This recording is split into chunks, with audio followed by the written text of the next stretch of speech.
I'm Zoe Carter, 31, and I thought I knew what heartbreak felt like when my husband James died in that car accident. 8 months pregnant. Standing at his graveside, I was drowning in grief when his mother grabbed my arm. "We need to talk about that baby," she whispered, her voice cold as winter. "The family wants a DNA test before we discuss any inheritance." The words hit me like a physical blow. As mourners watched in stunned silence, I realized this wasn't just about money. It was about erasing me and my unborn child from James's life entirely. What happened next would expose 20 years of family secrets and change everything I thought I knew about the man I married. Before we jump back in, tell me where you're tuning in from, and if this story touches you, make sure you're subscribed, because tomorrow I've saved something extra special for you. If you've ever felt betrayed by those who should protect you in your darkest hour, like this video. Standing there at the cemetery, Eleanor's words echoing in my mind, I couldn't help but think back to how different things had seemed just 5 years ago. James and I met at a coffee shop in downtown Seattle, both of us reaching for the same overpriced latte. He was charming, successful, and surprisingly down to earth for someone who drove a BMW and wore suits that cost more than my rent. Our romance moved fast, maybe too fast. I realized now. Within 6 months, we were living together, in his penthouse apartment. Within a year, he proposed with a ring that made my friends gasp and my mother cry happy tears. The wedding was everything a girl could dream of, a vineyard in Napa, 300 guests, and a photographer who captured every staged moment of our supposedly perfect day. That looking back through our anniversary photo album now, I see what I missed then. In every family photo, James stands slightly apart from his mother and stepbrother Marcus. Eleanor's smile never quite reaches her eyes when she looks at me. Marcus always positions himself between James and their mother, like a guardian protecting something precious. I'd attributed Eleanor's coolness to normal mother-in-law territory. Every woman thinks no one is good enough for her son, right? And Marcus, well, he was just the awkward older stepbrother who'd never quite found his place in the world. At least, that's what James told me. James rarely talked about his childhood, and when he did, it was always in vague terms. "We moved around a lot," he'd say, or "Mom had a hard time after my dad died." I assumed he was being respectful of painful memories. Now I wonder if he was protecting me from something darker. The first real crack in the facade came when I got pregnant. James was over the moon, but Eleanor's reaction was strange. She insisted on coming to my first ultrasound appointment, asking pointed questions about dates and timing. She wanted to know exactly when I'd gotten pregnant, down to the week. At the time, I thought she was just excited to be a grandmother. Marcus's behavior shifted too. He started showing up at our apartment unannounced, always with some excuse about needing to borrow something or discuss family business with James. These conversations always happened behind closed doors, and James would emerge looking troubled and distant. The family started including me more after the pregnancy announcement, but it felt performative. Eleanor would make a show of buying baby clothes and talking about nursery decorations, but there was something calculating in her eyes. She'd make comments about how the baby would carry on the Carter name, and how important it was to preserve the family legacy. I thought I understood what she meant. James came from old money. His great-grandfather had built a shipping empire that evolved into a modern logistics company. The Carter name carried weight in Seattle's business circles. I figured Eleanor was just old-fashioned about family tradition and bloodlines, but there were other signs I should have noticed. Eleanor insisted on having our wedding photos professionally archived, making multiple copies of everything. She documented every family gathering with an almost obsessive attention to detail. She kept meticulous records of family events, birthdays, and milestones in a way that seemed excessive for mere sentimentality. James would sometimes catch me looking through these photo albums with a puzzled expression. "Mom's always been big on documentation," he'd say. But there was something in his voice that suggested he didn't entirely understand it either. The manipulation was subtle but persistent. Eleanor would make suggestions about where we should live, what schools we should consider for our future children, even what doctors I should see. She presented these as helpful advice from a caring mother-in-law.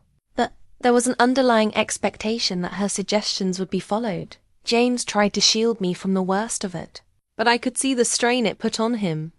He'd grown up learning to navigate his mother's moods and expectations, and adding me to that dynamic created new pressures. Sometimes I'd catch him staring at old family photos with an expression I couldn't quite read. Not nostalgia exactly, but something more complicated. Looking back now, I realized those photos were never about preserving happy memories. They were about maintaining a carefully constructed narrative. And Eleanor was the director of that elaborate production. The call came at 3:47 a.m. on a Tuesday. I know the exact time because I was awake, feeling the baby kick, when my phone rang. The voice on the other end was professional, detached. "Mrs. Carter?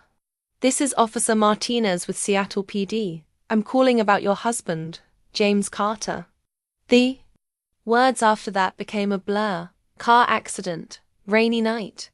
Lost control on a curve, dead on arrival. The baby kicked harder, as if sensing my world was collapsing. And I remember thinking absurdly that at least someone in my body was still moving, still fighting. James had been driving home from what he'd told me was a late business meeting. He'd been having more of those lately meetings that seemed to upset him, leaving him quiet and preoccupied. When I'd asked about them, he'd give me vague answers about family business complications, and promise we'd talk about it later. Later never came. The police report was straightforward. James had been driving his Mercedes sedan on a winding road in the hills above the city, when he apparently lost control on a sharp curve. The car went through the guardrail and rolled down a steep embankment. Weather conditions were poor, visibility was limited, and the road was known for accidents. But something about the officer's explanation nagged at me. James was an excellent driver, cautious to a fault. He'd driven that route hundreds of times. It was one of his favorite ways to clear his head after stressful days. He knew every curve, every potential hazard. Eleanor arrived at the hospital before I did, which struck me as odd since she lived farther away. She was already talking to the doctors when I stumbled in, still wearing my pajamas and a coat thrown over my 8 months pregnant belly. She took charge immediately, making arrangements with the funeral home, calling family friends, handling the practical details with an efficiency that seemed almost rehearsed. "You shouldn't be dealing with this in your condition," she said, her hand on my arm in what might have been a comforting gesture if her grip hadn't been so firm. "Let me handle everything. James would want his family taken care of." The next few days passed in a haze of casseroles, flowers, and well-meaning visitors. Eleanor orchestrated everything with military precision, from the funeral arrangements to the guest list. She had opinions about every detail: the type of flowers, the music, even what I should wear. When I suggested including a song that had special meaning for James and me, she dismissed it as not appropriate for a Carter family funeral. Marcus appeared and disappeared like a shadow, always seeming to be in whispered conversations with his mother. He'd give me awkward hugs and make the right sympathetic sounds, but I caught him going through James's study on more than one occasion. When I asked what he was looking for, he'd say something about important documents or family business papers. The strangest thing was Eleanor's immediate concern about finances. Even before the funeral, she was asking about James's will, about insurance policies, about making sure everything was properly documented. She seemed particularly interested in our joint bank accounts and the house we'd bought together. "These things are complicated when there are pregnancies involved," she said, as if my baby was some kind of legal complication, rather than James's child. "We need to make sure everything is handled properly." I found myself shut out of decisions about my own husband's funeral. Eleanor had apparently been named as the contact person for most of James's affairs, something I didn't even know. She had keys to his office, access to his safety deposit box, and seemed to know more about his business dealings than I did. The funeral itself was a carefully orchestrated affair. Eleanor had invited what seemed like half of Seattle's business community, people I'd never met who spoke about James as if they knew him better than I did. The service was held at a church the family had connections to, not the small ceremony James and I had once discussed wanting for ourselves. I sat in the front pew, my pregnant belly making it hard to find a comfortable position, listening to strangers talk about my husband's commitment to family values and dedication to the Carter legacy.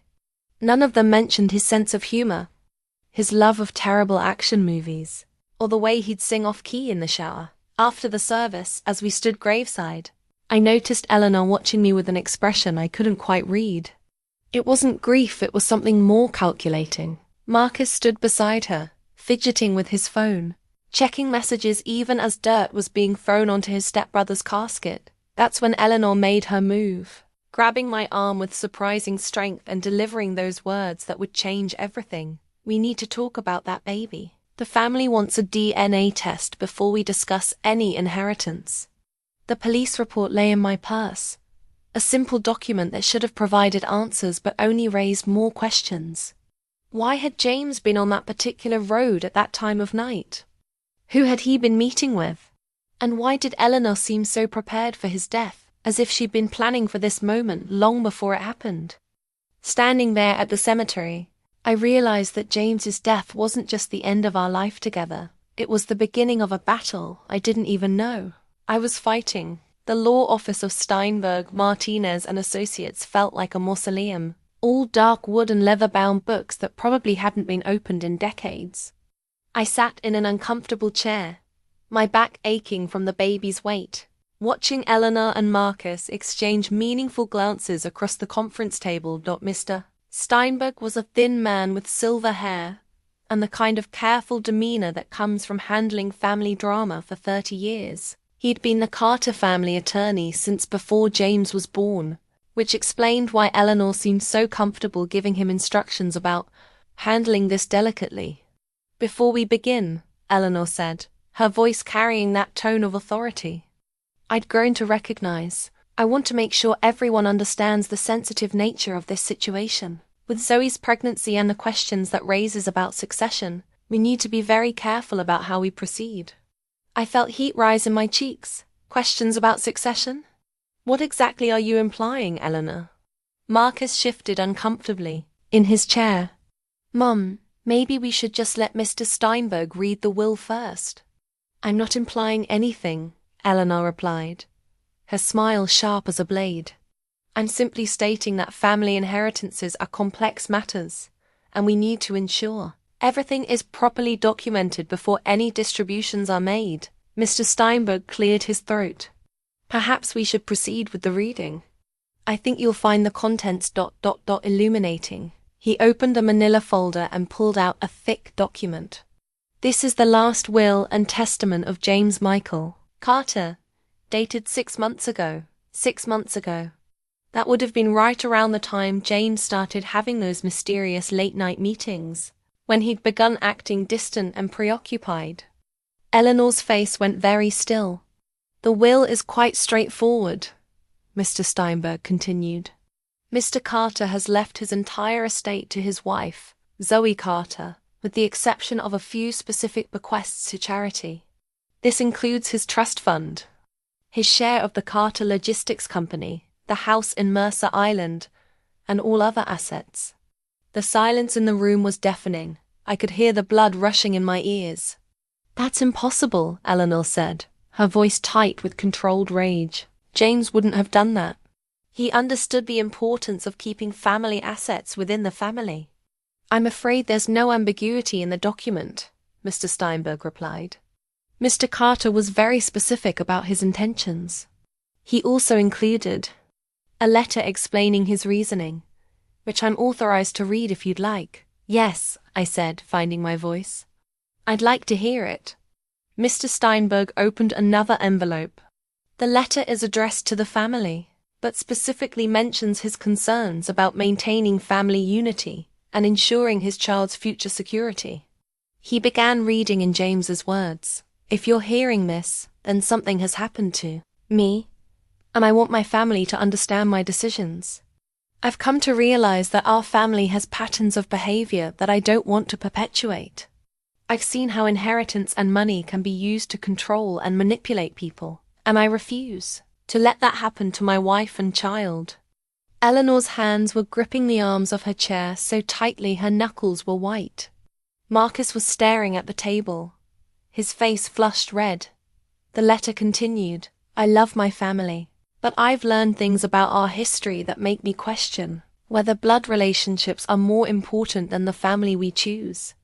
Zoe has shown me what unconditional love looks like, and I want to ensure she and our child have the freedom to build their own lives without the weight of family expectations or control. This is preposterous, Eleanor interrupted. James was clearly under undue influence. That woman, she pointed at me, obviously manipulated him into changing his will. We'll contest this immediately. Mr. Steinberg held up his hand. Mrs. Carter, I should mention that Mr. Carter anticipated this reaction. He underwent a psychological evaluation at the time he made these changes, specifically to document his mental competency. He also provided detailed explanations for his decisions, including concerns about family dynamics that he'd observed over the years. What kind of concerns? I asked, though I wasn't sure I wanted to know the answer. I'm not at liberty to discuss the specific details, but Mr. Carter expressed worry about patterns of financial manipulation and control within the family. He mentioned feeling pressured to make certain decisions that weren't in his best interests. Marcus finally spoke up. This is about money, isn't it? James always knew how to work the system. He probably figured out that playing the victim would get him what he wanted. What James wanted, Mr. Steinberg said calmly, was to ensure his wife and child were protected. He was quite specific about that. Eleanor leaned forward. And what about the family business?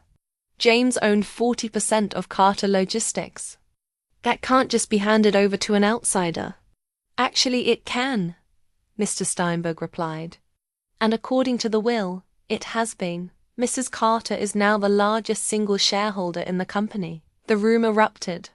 Eleanor started talking rapidly about legal challenges and family obligations, while Marcus muttered something about gold diggers and manipulative bitches.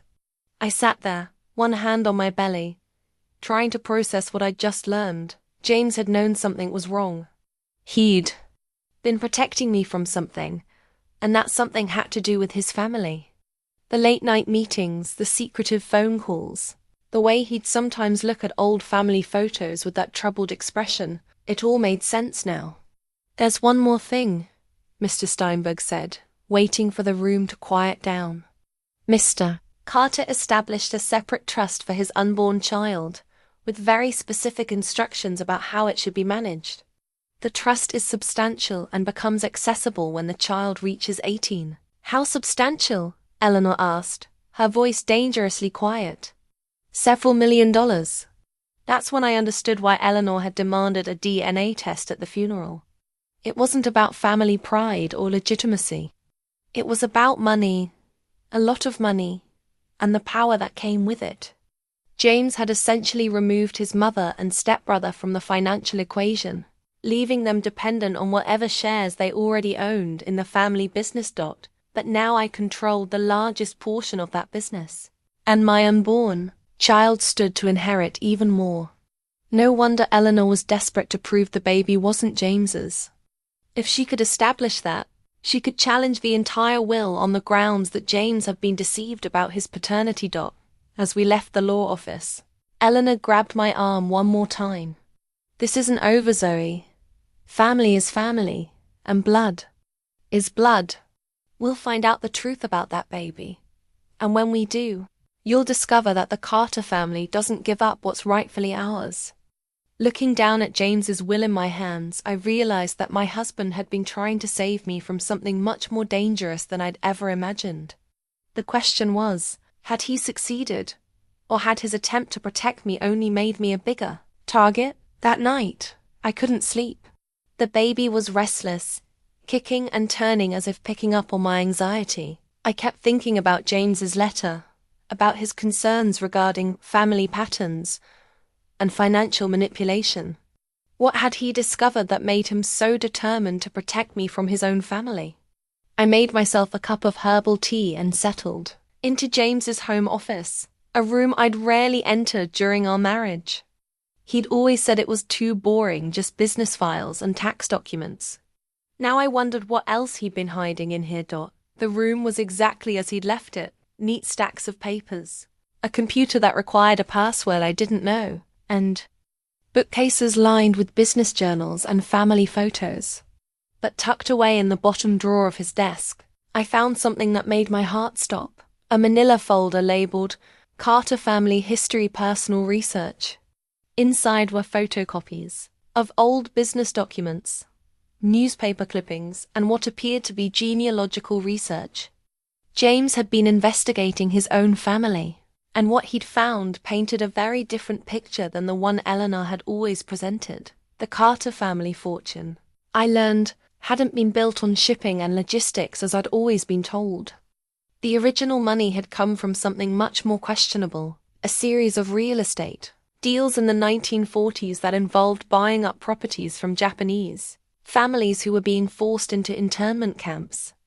The prices were far below market value, and the deals were structured so that the families couldn't buy their properties back after the war. James's great-grandfather, Thomas Carter, had built his empire on what amounted to legalized theft.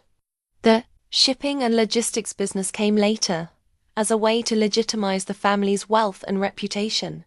But the foundation was rotten, and apparently James had discovered this. There were more recent documents too. Financial records showing that Eleanor had been systematically manipulating family trusts and business accounts for years. She'd been using her position as executor of various family estates to redirect money into accounts she controlled, always with justifications about family needs and business expenses. Most disturbing were the genealogical charts. James had been researching not just his own lineage, but Eleanor's as well. What he'd found was shocking. Eleanor had been married before she married James's father, and her first husband was Marcus's biological father. But according to these documents, that first marriage had never been legally dissolved. If this was true, then Eleanor's marriage to James's father had been bigamous, which would make James's legitimacy questionable under the family's own standards. It would also explain why Eleanor was so obsessed with documentation and bloodlines. She was protecting her own fraudulent position in the family hierarchy. The papers showed that Marcus's biological father had been a small-time criminal who'd died in prison when Marcus was young. Eleanor had essentially reinvented herself, marrying into the Carter family and bringing Marcus with her as part of the package. She'd spent years establishing herself as the family matriarch, but her entire position was built on lies. James had also been researching the deaths of other family members, going back several generations. The pattern was disturbing. Family members who had tried to expose wrongdoing or challenge Eleanor's authority had a tendency to meet with accidents or sudden illnesses. An uncle who'd questioned business practices in the 1980s had died in a car accident. A cousin who'd tried to audit family finances had suffered a heart attack at the age of 45. The most chilling discovery was a letter from James's own father, written shortly before his death from what had been ruled a heart attack. In the letter, addressed to James but apparently never sent, his father expressed concerns about Eleanor's behavior and her growing control over family finances. He'd written, "I'm beginning to suspect that your mother isn't who she claims to be, and I'm worried about what she might do if she feels threatened." James's father had died 2 weeks after writing that letter. I found myself staring at photocopies of insurance policies, business contracts, and medical records. James had been building a case against his own family, documenting a pattern of fraud, manipulation, and possibly murder that went back decades. The late-night meetings he'd been having weren't about business. They were with investigators, lawyers, and forensic accountants. In the margins of one document, I found a note in James's handwriting. "He knows I'm getting close. Need to protect Z and baby. If something happens to me, should go after them next. My hands were shaking as I read those words. James had known his life was in danger, and he'd changed his will to protect me. But had he realized that by doing so, he'd made me the primary target? The baby kicked hard, and I realized I'd been holding my breath. I needed to think clearly about what to do with this information. The documents were damning, but they were also dangerous. If Eleanor had killed to protect her secrets before, she wouldn't hesitate to do it again. I heard a car door slam outside and quickly gathered up the papers. Through the window, I could see Marcus walking up to my front door. It was nearly midnight. What was he doing here? The doorbell rang, followed by insistent knocking. "Zoe, I know you're awake. I saw the lights on. We need to talk." I stood very still, clutching the folder to my chest. The knocking continued, more aggressive now. "Zoe, this is about James, about what he was doing before he died. You need to know the truth." Part of me wanted to open the door, to confront Marcus with what I'd discovered. But James's warning echoed in my mind. If something happens to me, she'd go after them next. I turned off the lights and waited in the darkness until Marcus finally gave up and drove away. But I knew this was just the beginning. Eleanor and Marcus weren't going to stop until they got what they wanted. And now I knew exactly what that was. Complete control of the Carter family fortune, with no inconvenient witnesses left to expose their crimes. The old family business records I'd found weren't just evidence of past wrongdoing. They were a roadmap to understanding how far Eleanor was willing to go to protect her secrets. And I was carrying the one thing that threatened everything she'd built, James's legitimate heir, the child who would inherit not just his money, but potentially the truth about what the Carter family really was. I had to find a way to use this information to protect myself and my baby. But first, I needed to understand the full scope of what James had discovered.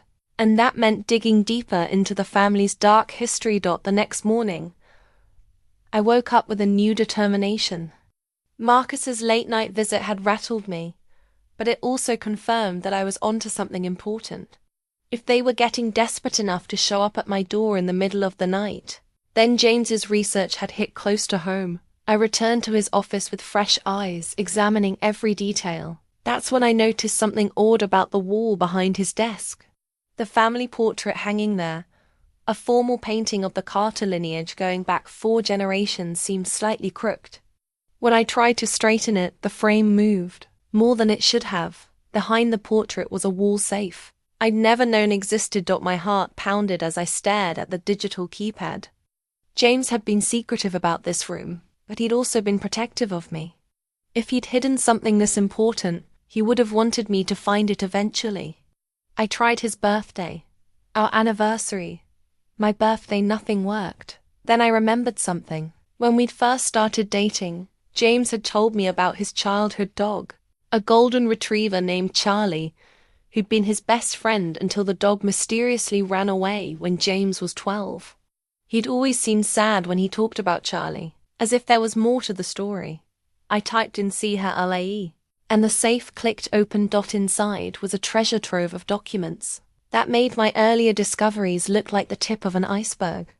Financial records going back decades, recorded phone conversations, photographs, and what appeared to be a private investigator's report, dated just 3 weeks before James's death. The PI's report was devastating.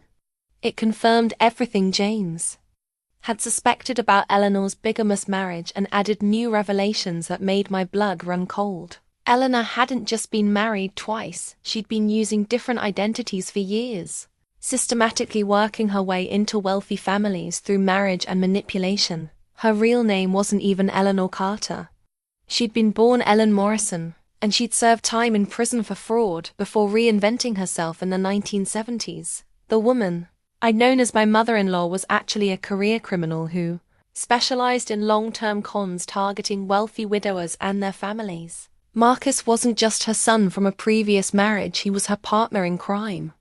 Together, they'd perfected a system of infiltrating rich families, gaining control of assets, and eliminating anyone who threatened their schemes. The PI had documented at least 5 other families they'd targeted over the years, always with the same pattern. Eleanor would marry in, gradually gain financial control, and then family members who asked too many questions would suffer accidents.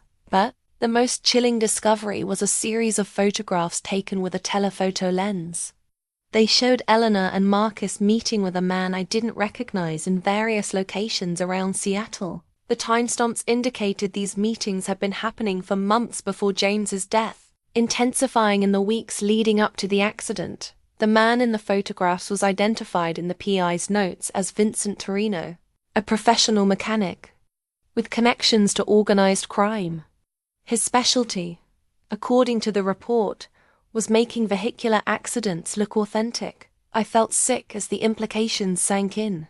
James hadn't lost control of his car on a rainy night he'd been murdered, and I was carrying the child of a man who'd been killed by his own family for discovering their crimes. There were more documents, bank records showing large payments to offshore accounts, insurance policies taken out on family members just before their deaths, and what appeared to be a detailed plan for gaining control of the entire Carter business empire.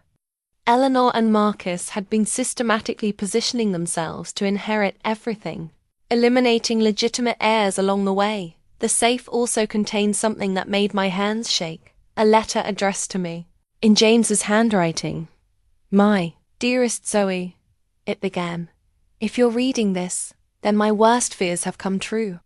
I've discovered that the people I called family are actually criminals who have been using the Carter name to cover decades of fraud and murder. I've tried to gather enough evidence to expose them, but I know they're getting suspicious of my activities." The letter continued, "I've changed my will to protect you and our child, but I realize this may have made you targets instead of protecting you. In this safe, you'll find everything you need to expose the truth about Eleanor and Marcus. Take these documents to the FBI agent Sarah Chen, has been my contact throughout this investigation."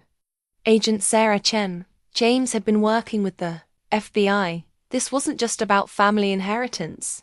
It was about bringing down a criminal organization that had been operating for decades under the cover of respectability. "Whatever you do," the letter concluded, "don't trust anyone from the family, and don't let them isolate you.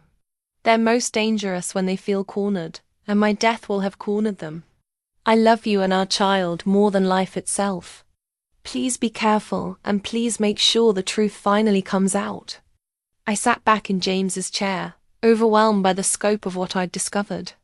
My husband hadn't just been a businessman, he'd been an undercover investigator, working to expose his own family's crimes.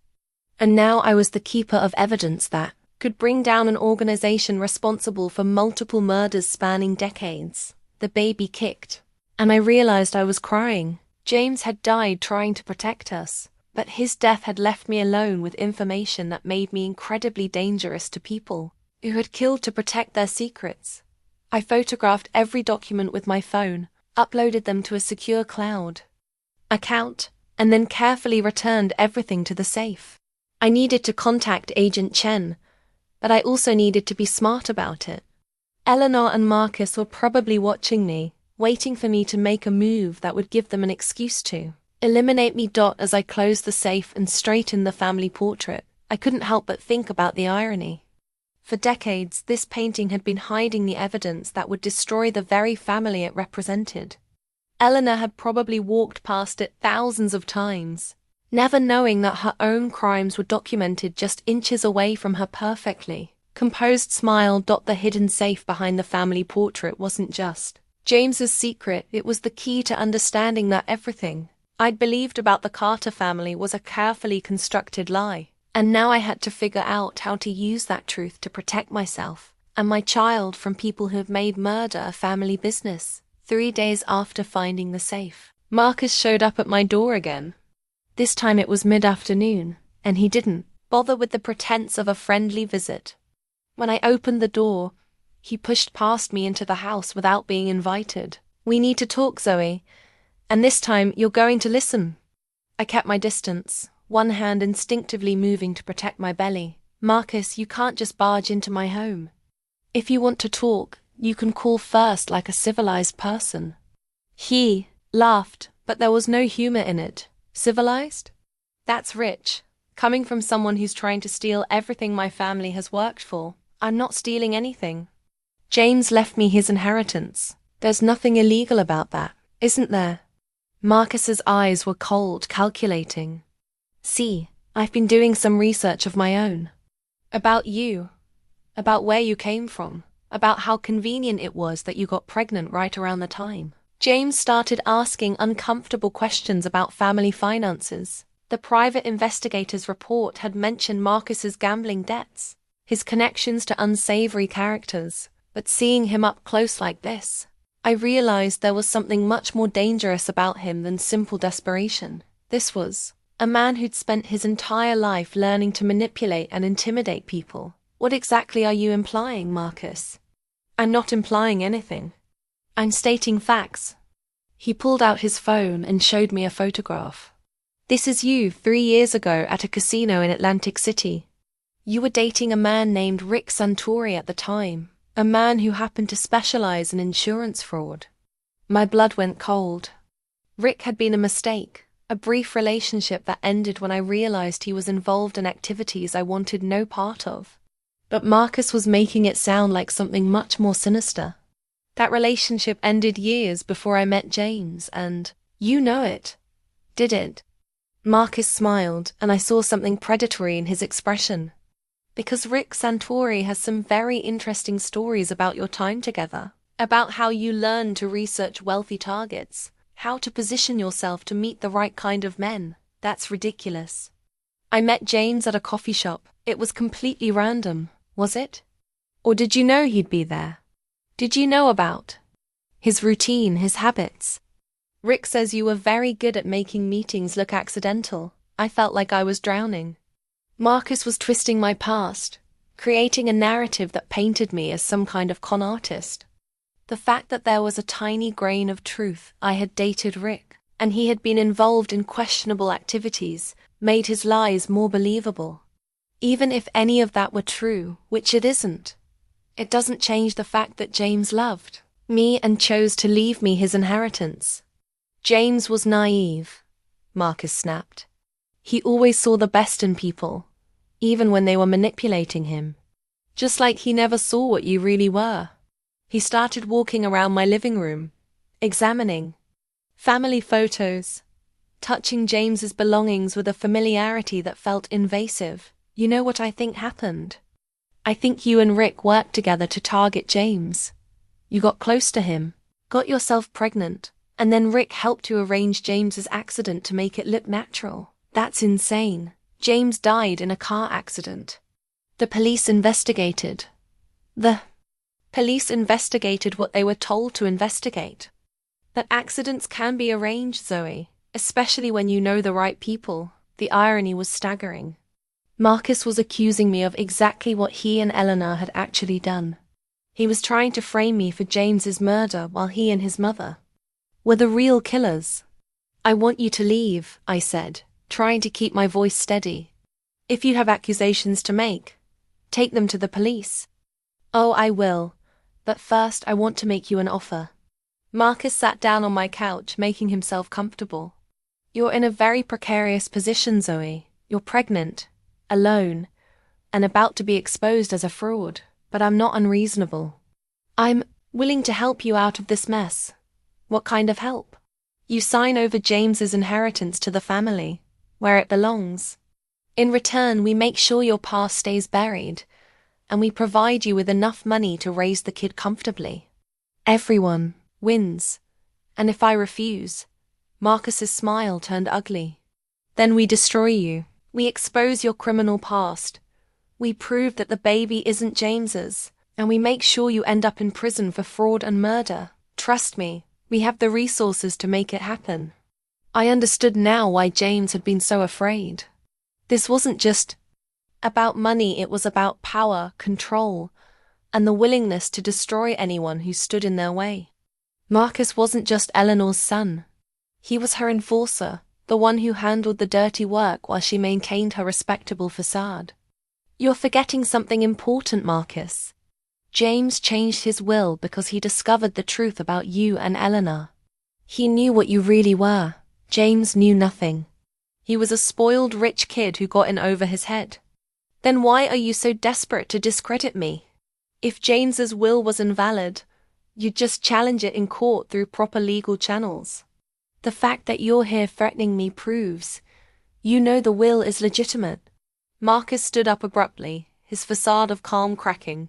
You have no idea what you're dealing with, Zoe. This family has been handling problems like you for longer than you've been alive.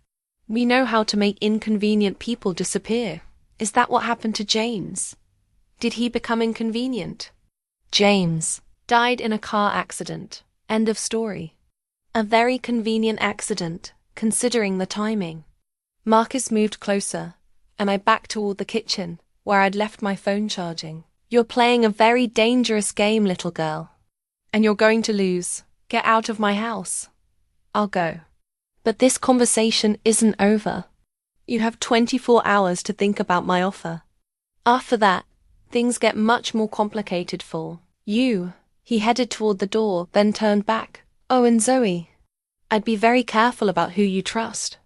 You might be surprised to learn how many people are willing to believe the worst about someone with your background. After he left, I double-locked the door and immediately called the number James had written down for Agent Chun. But when I reached the FBI office, I was told that Agent Sarah Chun had been transferred to another division months ago, and her current contact information was classified. Marcus had been right about one thing: I was alone, pregnant, and in danger.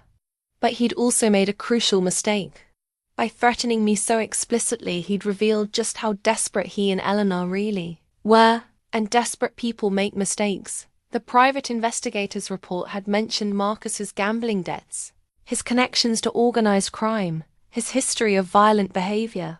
What it hadn't mentioned was his weakness for dramatic confrontations, and his need to feel powerful. He'd just shown me exactly how far he was willing to go, which meant I now knew what I was really fighting against. James had been trying to protect me from his family, but he'd also given me the tools to fight back. I just had to be smart enough to use them without getting myself killed in the process. Eleanor arrived the next morning with flowers, pastries, and the kind of concerned smile that would have fooled me completely just a week ago. She was playing the part of the grieving mother-in-law, worried about her pregnant daughter-in-law's well-being.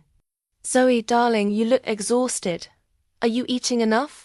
Getting enough rest? She bustled into my kitchen without invitation, setting down her offerings and immediately beginning to make herself at home. I brought those croissants you liked from the French bakery. You need to keep your strength up. It was a masterful performance. If I hadn't found James's evidence, I would have been touched by her apparent concern. Instead, I watched her with new eyes, seeing the calculation behind every gesture. That's very thoughtful, Eleanor, but I'm managing fine. Of course you are, dear. You're so strong, so independent. James always admired that about you. She paused to examine a family photo on my counter, her finger tracing James's face with what appeared to be genuine grief. He would want his family to take care of you now. His family is taking care of me. I'm his family. Eleanor's smile faltered for just a moment before snapping back into place. Of course you are. But you know what I mean, his birth family, the people who knew him his whole life. We understand things about James that take time to learn in a marriage. She moved through my house with the confidence of someone who belonged there, straightening pictures, adjusting cushions, subtly asserting her authority over the space. It was the same behavior I'd observed at family gatherings, but now I recognized it for what it was. A dominance display designed to make me feel like a guest in my own life. Marcus tells me you two had quite a conversation yesterday, she said, settling into James's favorite chair as if she owned it. He's worried about you, you know. We all are. Worried about what, exactly? About how you're handling the stress of everything. Grief does strange things to people, makes them suspicious of those who are trying to help. Sometimes people in your situation become convinced that everyone is against them. The gaslighting was subtle but unmistakable. She was planting the seeds of doubt about my own perceptions, trying to make me question whether my suspicions were rational or just pregnancy-induced paranoia. Marcus seemed more angry than worried. Eleanor sighed deeply, the picture of maternal concern. Marcus has his father's temper, I'm afraid. He says things he doesn't mean when he's upset. But underneath all that bluster, he's just a boy who lost his brother too soon. James wasn't Marcus's brother.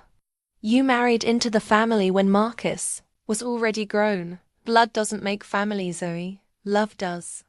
Marcus loved James like a brother, and James felt the same way. They had their differences, of course all siblings do, but they were devoted to each other. It was fascinating to watch her rewrite history in real time. The private investigator's report had documented years of tension between James and Marcus, conflicts over money and business decisions that had grown increasingly bitter in recent years. But Eleanor was spinning a narrative of brotherly love and family unity that bore no resemblance to reality. I found some of James's papers, I said carefully, watching for her reaction. Documents about family history, business records. He seemed very interested in the past. Eleanor's hands stilled on her teacup. James always was fascinated by genealogy. He spent hours researching the family tree, trying to understand where he came from. It was a harmless hobby. Some of the documents seemed to be about more recent history. Financial records, business dealings. James was very involved in the family business naturally. He took his responsibilities seriously, perhaps too seriously sometimes. He worried about things that were really none of his concern. What kind of things? Eleanor set down her teacup with deliberate care. James had some unusual ideas about how the family should handle its affairs. He'd gotten it into his head that certain business practices were improper, when they were actually just standard procedures that had been in place for decades. What kind of business practices? Oh, you know how these things are in families. With money. Estate planning, tax strategies, trust management. It's all very complicated. James was young and idealistic. He didn't understand that sometimes you have to make pragmatic decisions to protect family assets. She was admitting to financial impropriety, or making it sound like a minor disagreement over accounting methods. The audacity was breathtaking. The medical records I found were interesting too, I said, taking a calculated risk. James seemed to have questions about family health history. This time Eleanor's reaction was unmistakable. Her face went completely still, and when she spoke, her voice had lost all warmth. What medical records? Nothing specific. Just some notes about family patterns, genetic history. You know how first-time fathers worry about passing on hereditary conditions. Eleanor relaxed slightly, but I could see her mind working behind her eyes. James always was a worrier. He asked so many questions about family medical history when you got pregnant. I told him there was nothing to be concerned about. The Carters are blessed with excellent health. It's strange though. Some of the records seem to suggest inconsistencies in family medical history. Different doctors, different records for the same people. Medical records can be confusing, especially old ones. Doctors move practices. Close paperwork gets lost. It's not unusual for there to be discrepancies. But her voice was tighter now, more controlled. She was working hard to maintain her facade of casual concern, while calculating how much I actually knew. Eleanor, can I ask you something personal? Of course, dear. James sometimes seemed sad when he talked about his childhood. He mentioned that his dog Charlie disappeared when he was young. What happened to Charlie? The question seemed to hit her like a physical blow. For a moment, her mask slipped completely, and I saw something cold and calculating flash across her face before she recovered. Charlie had to be put down. He was sick, and James was too young to understand. We thought it would be easier to tell him the dog had run away, rather than explain about death and suffering. But her hands were shaking now, and I knew I'd hit on something important. Charlie hadn't run away, and he probably hadn't been sick either. Charlie had been eliminated because he was inconvenient, just like James had been. That must have been difficult for James. It was, that sometimes we have to make hard decisions to protect the people we love, even when they don't understand why. The words hung in the air between us, heavy with implication. Eleanor was telling me exactly what she was capable of while making it sound like maternal wisdom. "I should let you rest," she said, standing abruptly. "You need to take care of yourself and that baby. Family is the most important thing in the world, Zoe. Never forget that." As she gathered her things, she paused by the door. "Oh, and dear, I hope you know that you can trust me completely. I would never do anything to hurt James's family. Never." After she left, I sat in the silence of my house, processing what I'd just witnessed. Eleanor was a master manipulator, capable of presenting herself as a loving mother figure while simultaneously threatening and gaslighting her targets. She'd spent decades perfecting her act, and she was very, very good at it, but she'd also revealed her weaknesses. She was paranoid about medical records, terrified of questions about family history, and desperate to control the narrative about James's childhood. Most importantly, she was afraid of what I might know, afraid of what James might have told me, afraid that her carefully constructed empire was about to crumble. The medical records James had found weren't just about family health history. They were evidence of Eleanor's long-term deception, proof that she'd been lying about her identity and her family connections for decades. And now I had to figure out how to use that knowledge without ending up like Charlie or like James. After Eleanor's visit, I knew I couldn't handle this alone, but reaching out for help felt dangerous. How could I know who to trust when Eleanor had spent decades building relationships and cultivating her image? Then I remembered something from James's college yearbook, which I'd found tucked away in his bookshelf. The yearbook was filled with inscriptions from friends, teammates, and classmates. But what struck me was how many of the messages referenced missing James after he disappeared, senior year, or hoping he'd break free from family obligations someday. These weren't the typical yearbook platitudes. They read like messages from people who knew James was trapped in something he couldn't escape. One inscription stood out.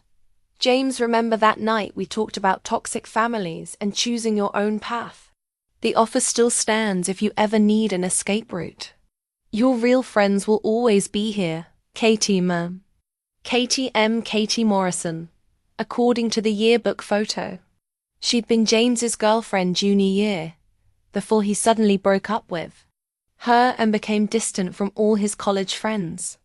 The timing coincided with Eleanor's increased involvement in his life, when she'd started insisting he spend summers learning the family business instead of staying at school.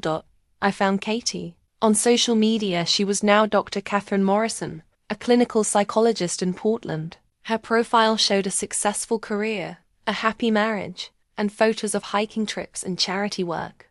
She looked like someone who'd built a healthy, normal life, exactly the kind of person Eleanor would have seen as a threat to her control over James. I sent her a private message, keeping it simple. "Hi Katie, I'm Zoe Carter, James Carter's widow. I found your inscription in his college yearbook, and I was hoping we could talk about James and his family. I think he was in more trouble than I realized." She responded within hours. "Zoe, I'm so sorry for your loss. I've been thinking about James ever since I heard about the accident. I have concerns about his family situation that I'd be happy to discuss. Can you call me?" When we spoke that evening, Katie's first words were, "I've been waiting 20 years for someone to ask me about Eleanor Carter." "What do you mean?" "James and I were together for 2 years in college. I loved him, and I thought he loved me too. But during our junior year, something changed. He became secretive, anxious, and then suddenly he told me we couldn't see each other anymore." Katie's voice grew quiet. "The official story was that his family disapproved of our relationship because I wasn't from the right social background. But James told me the real reason late one night when he'd been drinking. He said his mother had threatened to destroy my family if he didn't break up with me." "Destroy your family how?" "My father was a small business owner. He ran a construction company. Eleanor had somehow discovered that he'd made some minor tax errors years earlier. Nothing criminal, but enough to cause serious problems if reported. She made it clear that she had the resources to ruin him financially and professionally if James didn't end our relationship. The pattern was familiar: Eleanor identifying leverage points and using them to control people's behavior. But hearing it from someone who'd experienced it firsthand made it more real, more immediate. James was devastated, Katie continued. He said he felt like he was trapped in a family that used fear and manipulation to control everyone around them. He talked about wanting to break free, but he was afraid of what they might do to people he cared about. Did he ever mention specific things about the family business or Eleanor's background? He was starting to ask questions about family history during our junior year. He'd found some inconsistencies in stories he'd been told about his father's death, about Eleanor's first marriage. He was planning to do more research over the summer, but then Eleanor pulled him back into the family business. Exactly. After that, James became a different person. Still kind, still the man I'd fallen in love with, but haunted. Like he was carrying a terrible secret. Katie put me in touch with other college friends who'd been similarly cut out of James's life. There was David Chun, his roommate and best friend, who'd been planning to be James's best man until he was suddenly disinvited from the wedding. Sarah. Kim, a study partner who'd been told by James that she should stay away from the Carter family for her own safety. Each of them had similar stories, close relationships with James, that ended abruptly when Eleanor decided they were threats to her control. And each of them had noticed the change in James after he was forced to distance himself from his support network. The James the first knew in college was confident, funny, optimistic, David told me during our phone call. The last time I saw him, maybe 5 years ago at a mutual friend's wedding, he seemed like a shadow of himself. He kept looking over his shoulder like he was afraid someone was watching him. Did he say anything specific about his family? He pulled me aside and said something I'll never forget. If anything ever happens to me, don't believe it was an accident. At the time, I thought he was being dramatic, but after hearing about the car crash, David's voice trailed off, but the implication was clear. James had been warning his old friends that his family was dangerous, that his life might be in danger. Sarah Kim had an even more disturbing story. About 6 months before the accident, James contacted me out of the blue. He said he was working on exposing some family secrets, and he needed someone he could trust to hold on to some documents. He seemed really scared, Zoe. He made me promise that if anything happened to him, I'd make sure the truth came out. What documents? He never got the chance to give them to me. A few days after he called, he contacted me again and said the plan had changed, that it was too dangerous to involve anyone else. He said he was going to handle it another way, by changing his will and working with the FBI. That would make sense. James always was the type to try to protect everyone else, even at his own expense. These conversations were revealing a picture of James that I'd never fully understood: a man who'd been systematically isolated from everyone who cared about him, who'd spent years trying to find a way to escape his family's control while protecting the people he loved. But they also gave me something Eleanor couldn't take away: allies. People who knew the truth about James's character, who could testify to Eleanor's pattern of manipulation and control. Most importantly, people who were outside the Carter family's sphere of influence and couldn't be easily intimidated or bought off. Dr. Morrison had another suggestion that proved invaluable. You need to document everything. Zoe, every conversation, every threat, every attempt at manipulation. People like Eleanor are experts at making their victims look crazy or unstable. The only way to protect yourself is to have evidence. She also connected me with a colleague who specialized in psychological evaluation and family dynamics, someone who could provide expert testimony about the kind of systematic manipulation Eleanor had been practicing for decades. James wasn't paranoid, Katie assured me during our final conversation. He was a victim of long-term psychological abuse who was trying to break free from his abusers. Everything he told you about his family was probably true, and probably Worse than he let on. Armed with this new support network, I felt less alone and more determined than ever to expose the truth about James's death. Eleanor and Marcus had succeeded in isolating James from his real friends, but they hadn't counted on his widow reaching out to the very people they'd forced him to abandon. James's college yearbook wasn't just a collection of memories, it was a directory of people who'd loved him before Eleanor taught him to be afraid. And now those people were ready to help me get justice for the man they'd all been forced to lose long before he died. Weeks after my conversation with James's college friends, I made a decision that surprised everyone, including myself. I agreed to take the DNA test, but not for the reasons Eleanor expected. I called her on a Tuesday morning, my voice carefully modulated to sound defeated and resigned. Eleanor, I've been thinking about what you and Marcus said. Maybe you're right, maybe it would be better for everyone if we just settled this once and for all. The silence on the other end of the phone was telling. She'd been expecting me to fight, to resist, to give her more ammunition for her narrative about my suspicious behavior. That's very mature of you, dear. I know this is difficult, but it really is for the best. I have some conditions, though. Of course. What did you have in mind? I want an independent lab, not one chosen by the family. I want my own attorney present. And I want the results sealed until after the baby is born. I don't want any stress during the pregnancy. That might harm the child. These weren't unreasonable requests, and Eleanor couldn't object without seeming unreasonable herself. But I could hear the suspicion in her voice. That's fine, Zoe. We just want the truth. So do I, Eleanor. So do I. What Eleanor didn't know was that I'd been working with Dr. Morrison to understand the legal implications of the DNA test. More importantly, I'd been researching Eleanor's own family history, and what I'd discovered was fascinating. The DNA test Eleanor was demanding would indeed prove that my baby was James's child. But it would also reveal something Eleanor desperately wanted to hide. The genetic evidence that would expose her own lies about her family lineage. During my research into the Carter family genealogy, I discovered that Eleanor had been very careful about which family members submitted to genetic testing over the years.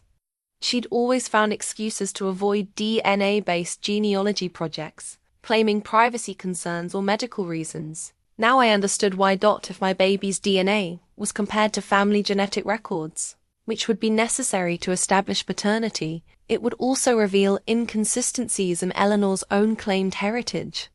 The baby would show genetic markers that proved James was indeed the father, but Eleanor's DNA, which was already on file from a previous family genealogy project she couldn't avoid, would show that she wasn't related to the Carter family bloodline at all. My attorney, Rebecca Martinez, had helped me understand the brilliant trap James had inadvertently set. By insisting on a DNA test, Eleanor was providing the evidence that would expose her own fraudulent identity.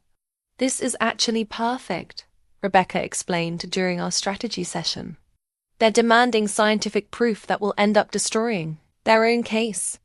Your baby will test as a legitimate Carter heir, while Eleanor's genetic profile will prove she has no biological connection to the family she's been claiming to represent. The legal implications were staggering. If Eleanor wasn't biologically related to the Carter family, then her entire claim to family authority was based on her marriage to James's father. But if that marriage was bigamous, as the documents suggested, then she had no legal standing whatsoever. More importantly, Marcus's claim to any family inheritance would be completely invalidated. He wasn't a Carter by blood or by legitimate marriage. He was simply the son of a con artist who'd successfully infiltrated a wealthy family. The DNA test was scheduled for a Friday morning at an independent medical facility. Eleanor and Marcus arrived with their own attorney, a sharp-looking woman named Helen Ross, who specialized in estate litigation. They seemed confident, almost smug, as if they were about to watch me expose myself as a fraud. "This is just a formality," Eleanor said, as we waited in the clinic lobby. "I'm sure once we have the results, we can work out a reasonable arrangement that's fair to everyone." "I'm sure we can," I replied, resting my hand on my belly. The baby was active that morning, as if sensing the importance of the day. The actual test was simple: a blood draw from me, and swabs from Eleanor and Marcus for comparison. What they didn't realize was that I'd requested the most comprehensive genetic panel available, one that would analyze not just paternity but full family lineage going back several generations. The results should be available in 7 to 10 business days, the technician explained. We'll send them directly to all parties' attorneys as requested. Eleanor seemed pleased with the process. "This will settle everything once and for all," she said as we prepared to leave. "Family truth always comes to light eventually." "Yes," I agreed. "It certainly does." Over the following week, I could sense Eleanor and Marcus growing more confident. Marcus even had the audacity to stop by my house with real estate brochures. "Just thought you might want to start thinking about your options," he said, spreading glossy pamphlets across my kitchen table. "There are some nice condos in the suburbs that would be perfect for a single mother. Much more affordable than maintaining this big house. I'm not planning to move, Marcus." "Well, you might want to reconsider after the test results come back. This house comes with a lot of responsibilities: property taxes, maintenance, association fees. Might be more than you can handle on your own." He was already planning my exile, dividing up the assets he assumed would soon be returned to the family. His confidence would have been intimidating if I didn't know what was coming. The call came on a Wednesday morning. Rebecca Martinez's voice was carefully controlled, but I could hear the excitement underneath her professional tone. "Zoe, we have the results. Can you come to my office this afternoon? I think you'll want to see these in person. Are they what we expected? Better. Much better." At Rebecca's office, she spread the genetic analysis reports across her conference table like a winning poker hand. "Your baby is definitely James Carter's child," she began. "The paternity probability is 99.97%, which is as certain as these tests. That part of their case is completely demolished." "And Eleanor?" Rebecca smiled. "Eleanor Morrison, because that's her real name, has no genetic connection to the Carter family bloodline whatsoever. According to this analysis, she's not related to any of the family members in the genetic database." "What about Marcus?" "Marcus Morrison is Eleanor's biological son, but he has no Carter DNA either. Interestingly, his genetic profile matches several individuals in law enforcement databases. Apparently his biological father's family has quite a criminal history." The implications were staggering. Eleanor and Marcus weren't just frauds. They were career criminals whose genetic profiles connected them to other criminal enterprises. "There's more," Rebecca continued. "I had our genealogy expert compare these results to the historical family records James had compiled. Based on the genetic evidence, it appears that Eleanor systematically eliminated legitimate Carter family members over the years, always ensuring that she and Marcus remained in positions of inheritance. Can we prove that?" "We can prove the genetic fraud, which calls into question everything else. And when combined with the FBI evidence James was gathering, it builds a compelling case for a pattern of criminal behavior spanning decades." That afternoon, I called Eleanor to arrange a meeting. "The test results are in," I told her. "I think we should discuss them in person." "Of course, dear. Why don't you come to the house tomorrow evening? We can have dinner and work everything out like family." "Actually, I prefer to meet somewhere neutral." "How about the law office?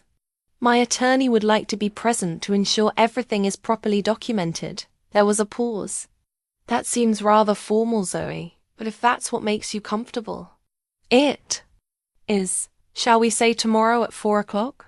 After I hung up, I realized my hands were shaking, not from fear, but from anticipation. Eleanor thought she was about to claim victory, to finally eliminate the last obstacle to her control of the Carter fortune. Instead, she was walking into a trap that would expose decades of fraud and murder. The DNA test she demanded so confidently was about to prove that she was the fraud, that Marcus had no legitimate claim to anything, and that my unborn child was the only true Carter heir left. James had been right to be afraid of his family. But he'd also been smart enough to leave me the tools I needed to expose them. The very test Eleanor thought would destroy me was about to reveal the truth about who the real criminals were. The night before the meeting with Eleanor, I couldn't sleep. The baby was restless, turning and kicking as if sensing my anxiety. I found myself in James's office again, surrounded by the evidence of his investigation, trying to understand how he'd managed to uncover so much while living under Eleanor's watchful eye. That's when I noticed something I'd missed before: a small USB drive taped to the underside of his desk drawer. It was so well hidden that I'd only found it because I was looking for anything else. He might have left for me. The drive was encrypted, but James had always been predictable with his passwords. I tried our wedding date, my birthday, Charlie's name, and then I remembered something else. The coordinates of the place where he'd proposed. A secluded spot in the mountains where we'd watch the sunrise together. The numbers worked. What I found on that drive broke my heart and terrified me in equal measure. There were dozens of audio files, recordings James had made over the months leading up to his death. His voice, tired and strained, documenting everything he discovered about his family. But more than that, these were love letters to me, messages he'd hoped I'd never have to hear. Zoe, if you're listening to this, then my worst fears have come true, his voice said through my computer speakers. I've been investigating my family for 8 months now, and what I've found, God, I wish I could protect you from this knowledge. I listened as James detailed his growing suspicion that Eleanor had murdered his father. He'd found evidence that his father had been planning to divorce Eleanor after discovering her criminal background. 2 weeks after filing preliminary papers with a discreet attorney, James's father suffered a massive heart attack at the age of 52, with no previous history of heart problems. I had Dad's body exhumed, James said in one recording, his voice breaking. The private autopsy found traces of digitalis in his hair and fingernails. Someone poisoned him, Zoe. Someone who knew exactly how to make it look like a heart attack. The recordings revealed the depth of James's anguish as he realized the woman he'd called mother for most of his life was actually his father's killer. But they also showed his determination to protect me and our unborn child from the same fate. I can't go to the police yet, he explained in another file. Eleanor has too many connections, too much influence. I need ironclad evidence before I can move against her. But if something happens to me before I can finish this investigation, I need you to know the truth. He documented everything. Eleanor's real identity as Ellen Morrison, a career criminal who'd served time for multiple fraud convictions. Her pattern of targeting wealthy widowers and systematically gaining control of their assets. The suspicious deaths of at least 6 other family members over the years. All people who'd asked uncomfortable questions about Eleanor's background or business practices. Marcus isn't just her son, James said in one particularly disturbing recording. He's her partner. They've been working this con for decades, and they're very, very good at it. Marcus handles the intimidation and violence while Eleanor maintains the respectable facade. They've turned murder into a family business. But the most heartbreaking files were the ones where James talked about me, about his fears for our future together. I love Zoe more than life itself, he said, his voice thick with emotion. She's the first good thing that's happened to me in years, the first person who's loved me for who I am, rather than what I can provide. I have to find a way to protect her from all this darkness. He'd been planning to fake his own death, to disappear with me to somewhere Eleanor couldn't find, US, but his investigation had moved too slowly, and Eleanor had become suspicious of his activities. She knows I'm getting close to something, James said in what I now realized was his final recording, made just 3 days before his death. Been asking too many questions about my schedule, about where I go at night. Marcus has been watching the house, following me when I leave for meetings with the pie. I think they're planning to move against me soon. In that last recording, James gave me detailed instructions about how to access his evidence, how to contact the FBI, And most importantly, how to protect myself if his plans failed. If they kill me, they'll come after you next, he warned. Not. Immediately they'll wait until after the baby is born, until they can frame you for something that discredits the inheritance. Eleanor is patient. She'll wait for the right opportunity to eliminate you while making it look like an accident or suicide. He'd hidden the USB drive as insurance, knowing that if Eleanor succeeded in killing him, I would eventually search his office and find his final messages. The encryption key is our sunrise coordinates, because that's when my life really began, he said.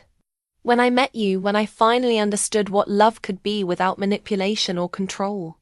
Whatever happens, remember that our love is real. Everything else, the family, the money, the lies, none of that matters compared to what we have together. There were other files too, recorded phone conversations between Eleanor and Marcus discussing their plans, video surveillance footage James had secretly installed in the family office showing Eleanor accessing accounts that weren't hers, and detailed financial records, proving decades of embezzlement and fraud. The most damning evidence was a recording of Eleanor and Marcus discussing how to handle the James problem. They knew he was investigating them, and they were planning his murder with the casual efficiency of people who'd done it many times before. "We can't wait much longer," Eleanor's voice said through the computer speakers. "He's getting too close to the truth. And with that wife of his pregnant, we need to clean this up before there are more complications." "The car accident approach worked well with Uncle Richard," Marcus replied. "Same method, different location. Make it look like weather and bad luck. James is more careful than Richard was. We'll need Vincent to be thorough this time." Vincent, Torino, the mechanic who specialized in making murders look like accidents. James had been recording his own death sentence. As I listened to file after file, I realized that James had essentially sacrificed himself to gather this evidence. He'd known that staying to investigate put him in mortal danger, but he'd also known that running away would leave Eleanor free to continue killing other family members and innocent people. The final audio file was addressed specifically to me, recorded the morning of his death. "Zoe, I love you. I love our baby. I'm sorry I couldn't find a way to expose them without risking everything. But if you're hearing this, then you have everything you need to bring them down. Don't try to be a hero. Take this evidence to the FBI and let them handle it. Eleanor and Marcus are dangerous, but they're also sloppy when they're cornered. Use that against them." I sat in the dark of his office, tears streaming down my face, understanding finally that James hadn't just been my husband. He'd been man willing to die to protect me and ensure that his killers faced justice. The encrypted USB drive wasn't just evidence, it was James's final gift to me, proof that even in death, he was still trying to keep me safe. And tomorrow, when I faced Eleanor with the DNA test results, I'd be carrying not just the truth about her fraud, but recordings of her planning murder in her own voice. Eleanor thought she was meeting with a grieving widow she could easily manipulate. Instead, she was about to face the wife of the man she'd killed, armed with evidence that would destroy her forever, armed with James's recordings. I spent the morning before the meeting diving deeper into the Carter business empire. What I discovered made me understand why Eleanor had been so desperate to maintain control. The family business wasn't just profitable. It was the center of a criminal enterprise that stretched far beyond simple fraud. The offshore banking records James had uncovered painted a picture of systematic money laundering spanning decades. Carter Logistics wasn't just a shipping company. It was a front for moving illegal money through a network of shell companies and international accounts. The pattern was sophisticated, but, once I understood it, surprisingly transparent. Legitimate. Shipping contracts were inflated by 30 to 40%, with the excess money flowing into offshore accounts controlled by Eleanor. Client companies that existed only on paper would place massive orders for shipping services that were never actually provided. Cash-heavy businesses would pay Carter Logistics inflated rates for simple deliveries, effectively washing their dirty money through the company's books. Eleanor had transformed the family business into a cleaning service for organized crime. drug cartels, and corrupt politicians. The legitimate shipping operations provided perfect cover for moving both money and contraband, while the family's social standing in Seattle made them above suspicion. But the most disturbing discovery was how they'd expanded their operations through intimidation and murder. James's files documented at least 12 competitor businesses that had been systematically destroyed after their owners refused to participate in Eleanor's money laundering schemes. The method was always the same. Eleanor would approach successful logistics companies with an offer to partner on certain high-value contracts. When business owners declined or asked too many questions, they would suffer a series of escalating problems. Key employees would quit suddenly after receiving threatening phone calls. Insurance claims would be mysteriously denied. Regulatory inspections would find violations that had never existed before. If the business owners still refused to cooperate, more serious accidents would occur. Warehouse fires, truck accidents. Sometimes the owners themselves would suffer random crimes or health emergencies. The message was clear: work with Eleanor or be destroyed. Those who did cooperate found themselves trapped in an increasingly complex web of illegal activities. Eleanor would gradually increase their involvement, making them complicit in crimes that ensured their silence. Anyone who tried to back out or go to authorities would face the same escalating pattern of destruction that had convinced them to cooperate in the first place. The financial records showed that Carter Logistics was processing over $50 million in illegal money annually, taking a 20% commission on every transaction. Eleanor had built an empire that made her incredibly wealthy, while providing her with leverage over dozens of other businesses and individuals. But the empire required constant maintenance.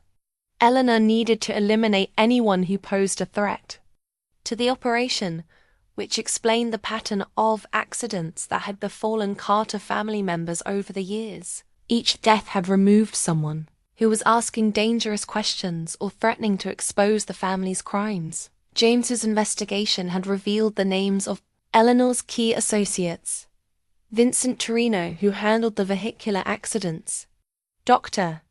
Patricia Voss, a corrupt physician who provided false medical records and untraceable poisons; and Detective Ray Morrison, no relation, despite the shared name, who ensured that police investigations into family deaths were cursory and quickly closed. The network extended into Seattle's political and business establishment. Eleanor had been systematically placing people in positions of influence through a combination of bribery, blackmail, and strategic marriages.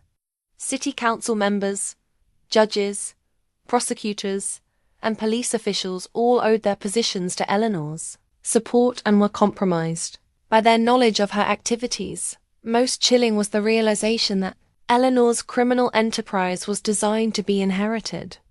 She'd been training Marcus to take over the operation, teaching him the same methods of manipulation and violence that she'd perfected over decades.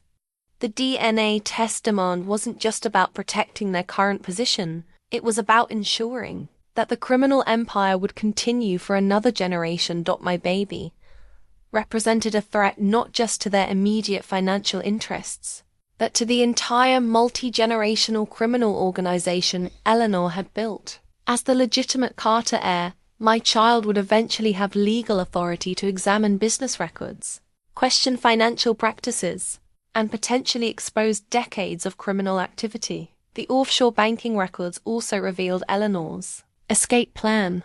She'd been systematically moving money to accounts in non-extradition countries, preparing for the possibility that her crimes would eventually be discovered.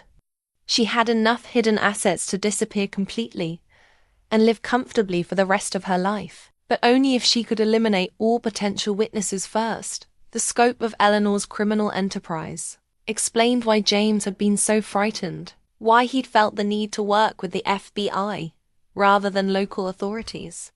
This wasn't just a family dispute over inheritance.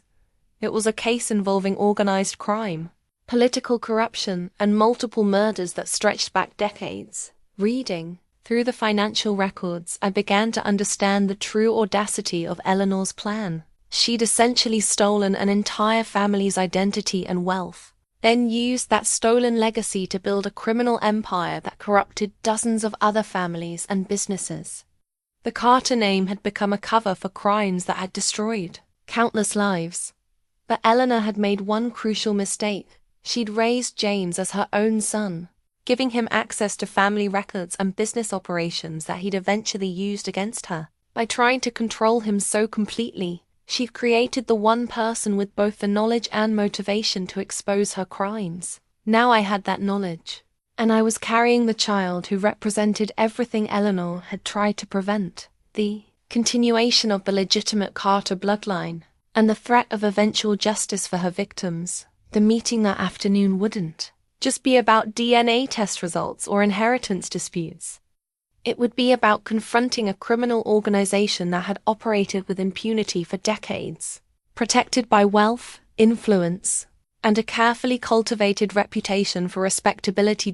As I prepared to face Eleanor, I realized that James's death had given me something she'd never expected: the complete blueprint of her criminal empire and the evidence needed to destroy it. The question was whether I could expose her crimes without becoming another victim of the organization she'd spent a lifetime building. The final piece of the puzzle came from an unexpected source. That morning, before the scheduled meeting with Eleanor, I received a call from a man who identified himself as Detective Mike Rodriguez from the Washington State Patrol. "Mrs. Carter, I hope you'll forgive the intrusion, but I've been reviewing your husband's accident file, and I have some concerns I'd like to discuss with you." My heart started racing. What kind of concerns? "I think it would be better if we spoke in person. Would it be possible for me to come by this morning? There are some things about the accident scene that don't add up." Detective Rodriguez arrived an hour later, a weathered man in his 50s with the careful demeanor of someone who'd seen too much to believe in coincidences. He carried a thick file folder and a tablet loaded with crime scene photos. "Mrs. Carter, I want to be upfront with you. I wasn't originally assigned to your husband's case. That was handled by local Seattle PD, but I've been investigating a series of suspicious vehicular accidents over the past 5 years, and your husband's death fits a pattern that's been bothering me." He spread out photographs on my kitchen table, images of twisted metal and accident scenes that looked horrifyingly similar to what I'd been told about James's crash. All of these accidents happened on remote roads, during bad weather, involving expensive cars that lost control on curves.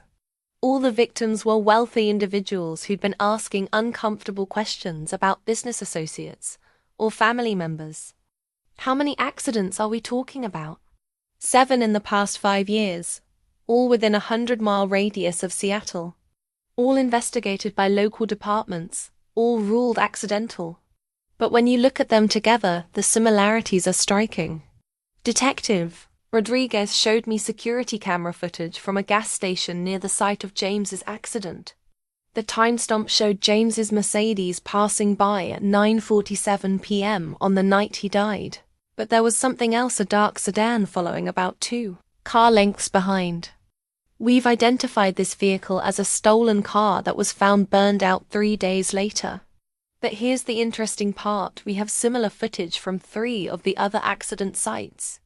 Same type of vehicle, same following pattern, always reported stolen and found destroyed shortly after each incident. So someone was following these people?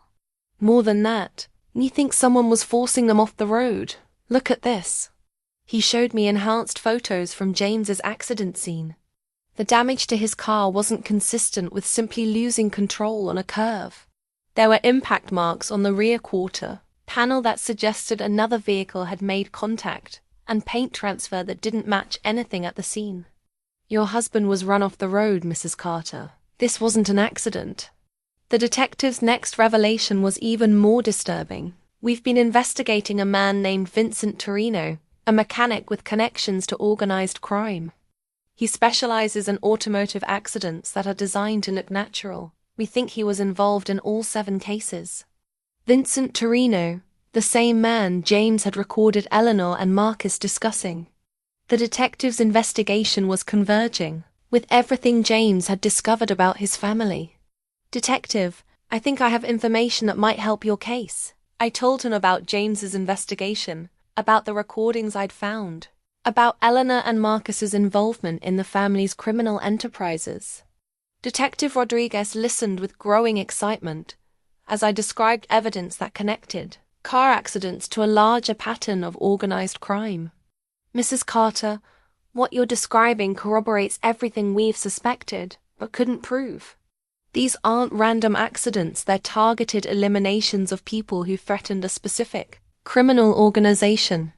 He showed me surveillance footage from the night James died that the local police hadn't bothered to analyze. Enhanced images showed Vincent Torino's distinctive pickup truck in the area at the time of the accident, and even more damning footage of Marcus Carter meeting with Torino at a truck stop 2 days before James's death. We've been building a case against Torino for months, but we needed evidence connecting him to the people who hired him. Your husband's recordings might be exactly what we need to bring down the entire operation. The detective explained that federal investigators had been tracking money laundering activities connected to several Seattle-area businesses, including Carter Logistics. James's murder had been part of a larger effort to eliminate witnesses who could expose the criminal network. The problem is that these people are very sophisticated. They've corrupted local law enforcement. They have political connections, and they're very careful about eliminating evidence. Your husband was probably killed because he got too close to exposing them.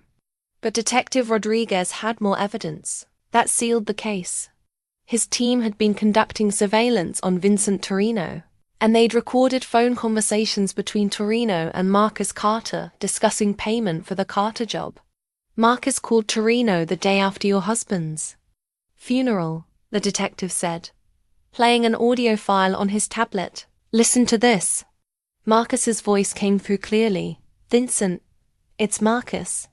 Just wanted to confirm that the payment for the James situation has been transferred to your usual account. Eleanor wants to make sure you're satisfied with the arrangement, in case we need your services again in the future. Torino's gravelly voice responded. The job went perfectly. Made it look just like the others' bad weather, dangerous road, rich guy driving too fast. Nobody's going to question it. Good. Eleanor was worried that James might have told his wife something before he died. We're keeping an eye on her, but if she becomes a problem, just say the word. Pregnant ladies have accidents too. Could be very tragic. The recording continued with Marcus and Torino discussing the technical details of how they'd forced James off the road, how they'd ensured the crash would be fatal, and how they'd eliminated any evidence that might point to foul play. We have enough evidence to arrest both Marcus and Torino, Detective Rodriguez said. But we want Eleanor too, and for that, we need her on tape admitting to ordering the murder. I'm meeting with her this afternoon about DNA test results. She thinks she's about to expose me as a fraud. Would you be willing to wear a wire to try to get her to admit what she's done? The idea terrified me, but I thought about James, about all the other people Eleanor had killed over the years, about the child I was carrying who would never be safe as long as Eleanor was free. Yes, I'll do it. Detective Rodriguez spent the next hour explaining how the wire would work, what kinds of questions might provoke Eleanor into admitting her crimes, and what safety precautions his team would take to protect me during the meeting. Mrs. Carter, I want you to understand that this is dangerous.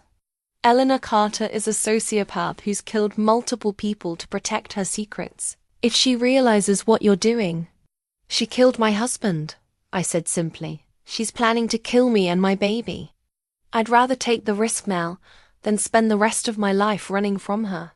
As Detective Rodriguez prepared to leave, he gave me one final piece of evidence that confirmed everything James had suspected. Security camera footage from the hospital, where James's father had died, showed Eleanor visiting his room multiple times on the day of his death, including a visit at 2 a.m. when no other family members were present. The digitalis poisoning your husband discovered was administered through his father's foreline, the detective said.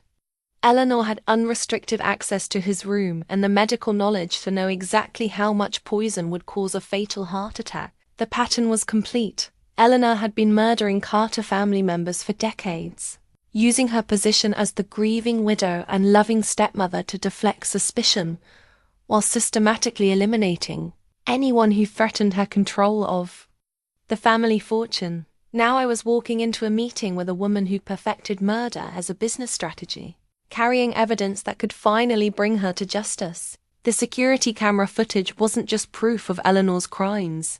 It was proof that James had died protecting me and our child from a killer who'd been operating in plain sight for 20 years. The truth about the accident was exactly what James had suspected. It wasn't an accident at all.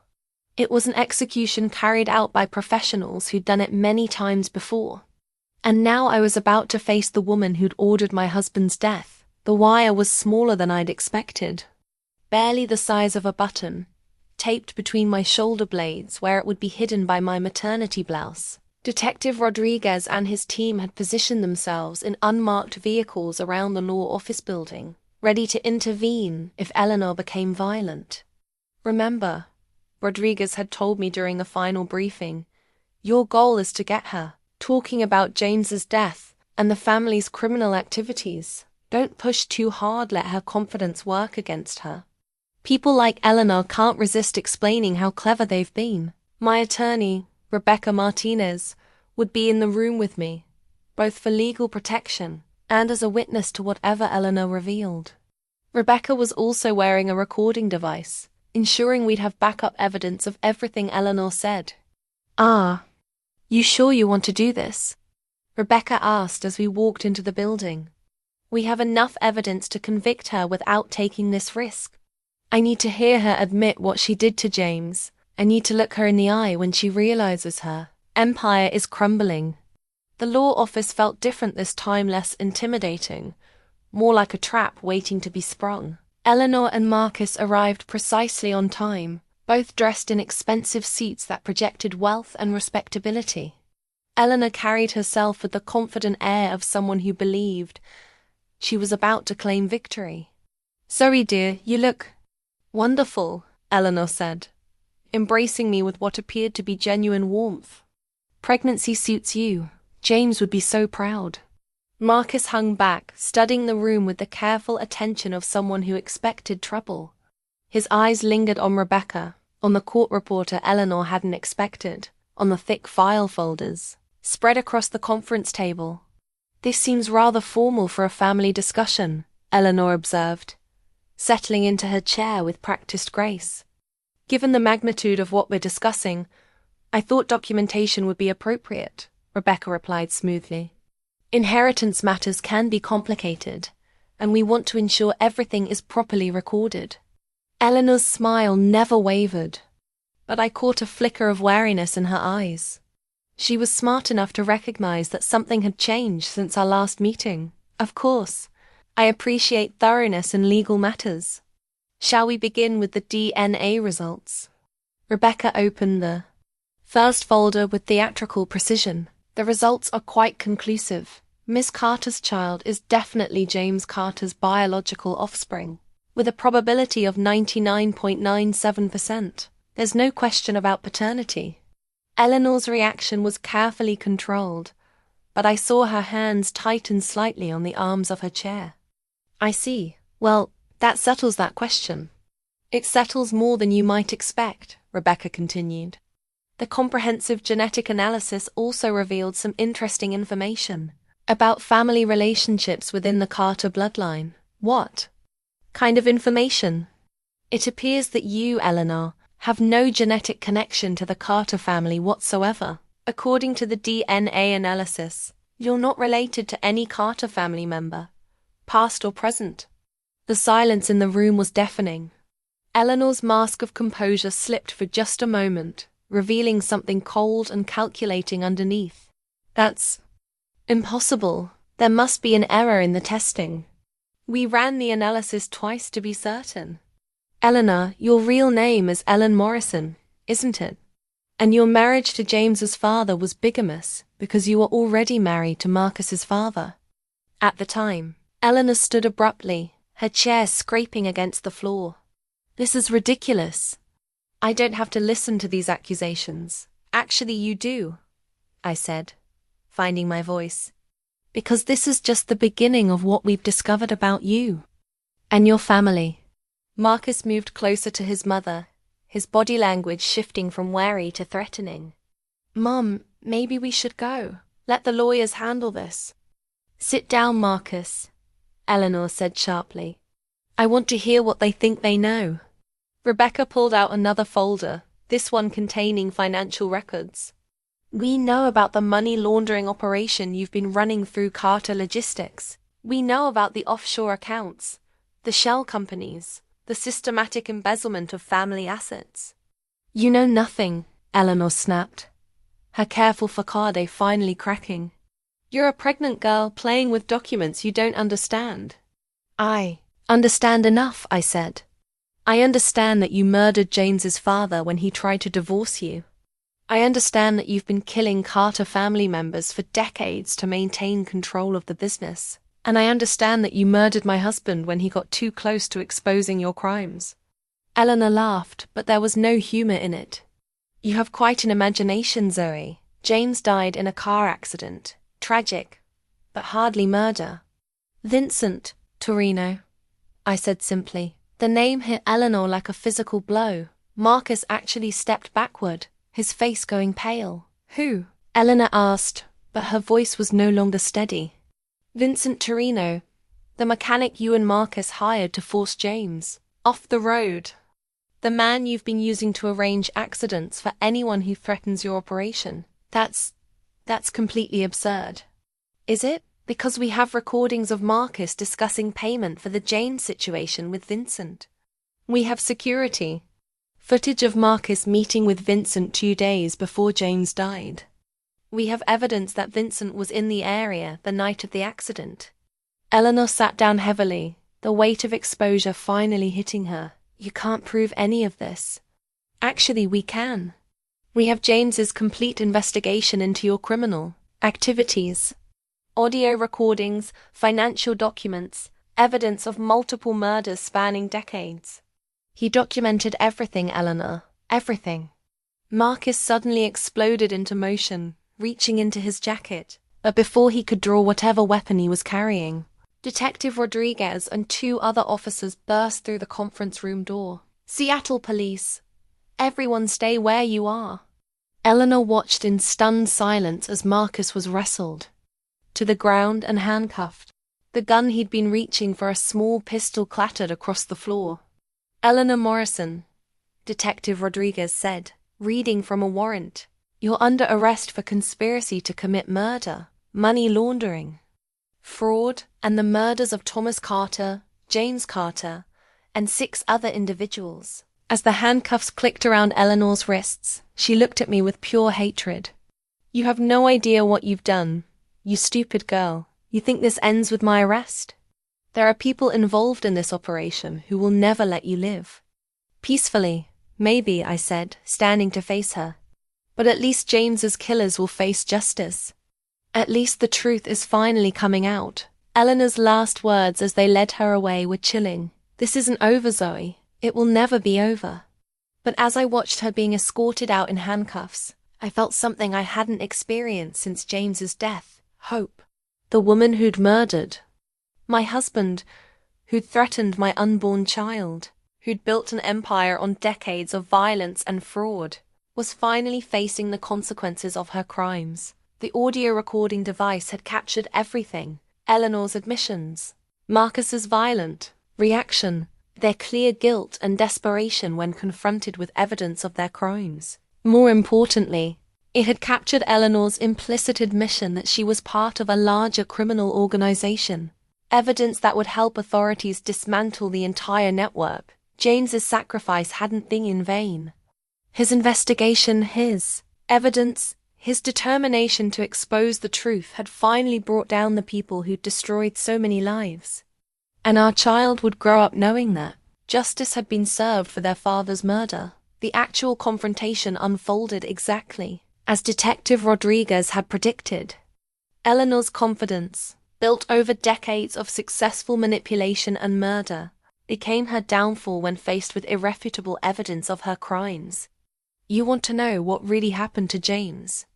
Eleanor said, her voice dripping with contempt, as the officers prepared to lead her away. Fine, I'll tell you exactly what happened to your precious husband. Detective Rodriguez gestured for his officers to wait. He wanted Eleanor to keep talking, to provide even more evidence for the prosecution. James was weak, just like his father, Eleanor continued, her mask of respectability completely gone now. He had everything handed to him: money, position, respect, and he was going to throw it all away because of some moral qualms about how the business operated. So you had him killed, I said, my voice steadier than I felt. I protected the family legacy. James was going to destroy everything I'd built, everything I'd sacrificed for. He was going to expose business arrangements that have been profitable for decades, that employ hundreds of people, that generate millions in revenue. Business arrangements built on money laundering and murder, Eleanor laughed bitterly. You think the world runs on good intentions and honest work? You're even more naive than James was. Every fortune in this country was built on someone else's suffering. At least I was efficient about it. Marcus tried to speak, but Eleanor silenced him with a look.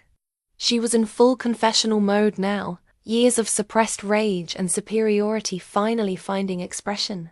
James thought he could just walk away from the family, take you and disappear somewhere, start over with clean money. He didn't understand that there is no clean money at our level. Every dollar has blood on it somewhere. So you murdered him to keep him quiet. I eliminated a threat to the organization. James had enough evidence to bring down dozens of people, to destroy businesses that have been operating successfully for decades. He was going to condemn hundreds of employees to unemployment and poverty because of his selfish moral crusade. Rebecca was frantically taking notes, while the audio recording captured every damning word Eleanor spoke. Vincent made it quick. Eleanor continued, seeming to take pride in the efficiency of her crime. James never knew what hit him. One moment he was driving home from his pathetic meeting with that FBI agent. The next moment his car was tumbling down that hillside, much more merciful than he deserved. More merciful than your other victims? The others were business necessities. Thomas James's father was going to divorce me and expose everything out of spite. Uncle Richard was asking too many questions about trust fund distributions. Cousin Patricia thought she could audit the books and discover discrepancies. They all brought their fates on themselves. Eleanor's eyes gleamed with a kind of twisted pride as she described decades of murders. Do you know how difficult it is to kill someone and make it look natural? How much planning? How much attention to detail? I've perfected it into an art form. An art form that's about to land you in prison for the rest of your life. Prison? Eleanor smiled coldly. You think this ends with my arrest? Zoe, you have no idea how deep this organization goes. How many powerful people depend on our operations. I'll be out on bail within 24 hours, and the charges will disappear into legal technicalities within a month. Detective Rodriguez stepped forward. Actually, Eleanor, you're being charged under federal racketeering statutes. No bail for organized crime murders. And your political connections won't help you. Half of them are about to be indicted alongside you. For the first time, Eleanor's confidence wavered. That's impossible. We have arrangements. Had arrangements, Rodriguez corrected. Your operation has been under federal investigation for over a year. James's evidence was just the final piece we needed to bring down the entire network. Eleanor's face went white as the implications sank in. James was working with you before he died. James contacted the FBI 8 months before his murder. He'd been providing evidence and wearing recording devices to document your crimes. His death gave us everything we needed to secure warrants for wiretaps on your phones, surveillance of your meetings, and financial audits of your businesses. You've been watching us since James died. We've been building an airtight case against you. Vincent Torino, Marcus, and 17 other members of your organization. Today's arrests are just the beginning. Marcus finally found his voice. Mum, you said this was all under control. You said the cops couldn't touch us. Eleanor whirled on him with fury. Shut up, you idiot. Don't say another word. But Marcus was panicking now, his careful facade crumbling. I never wanted to kill James. That was your idea, Mum. You said we just needed to scare him, make him back off. Marcus, stop talking. No, I'm not going down for murder because of your obsession with control. Marcus turned to Detective Rodriguez, desperation making him reckless. I can give you everything: bank accounts, business records, the names of everyone involved. I know, where all the bodies are buried, literally. Eleanor's face twisted with rage and betrayal. You worthless, spineless after everything I've done for you. You're going to betray me to save yourself. You betrayed me first. You told me James's death would solve our problems, that we'd inherit everything and live happily ever after. Instead, you made me an accessory to murder. The family was finally tearing itself apart. Decades of lies and manipulation collapsing under the weight of legal consequences.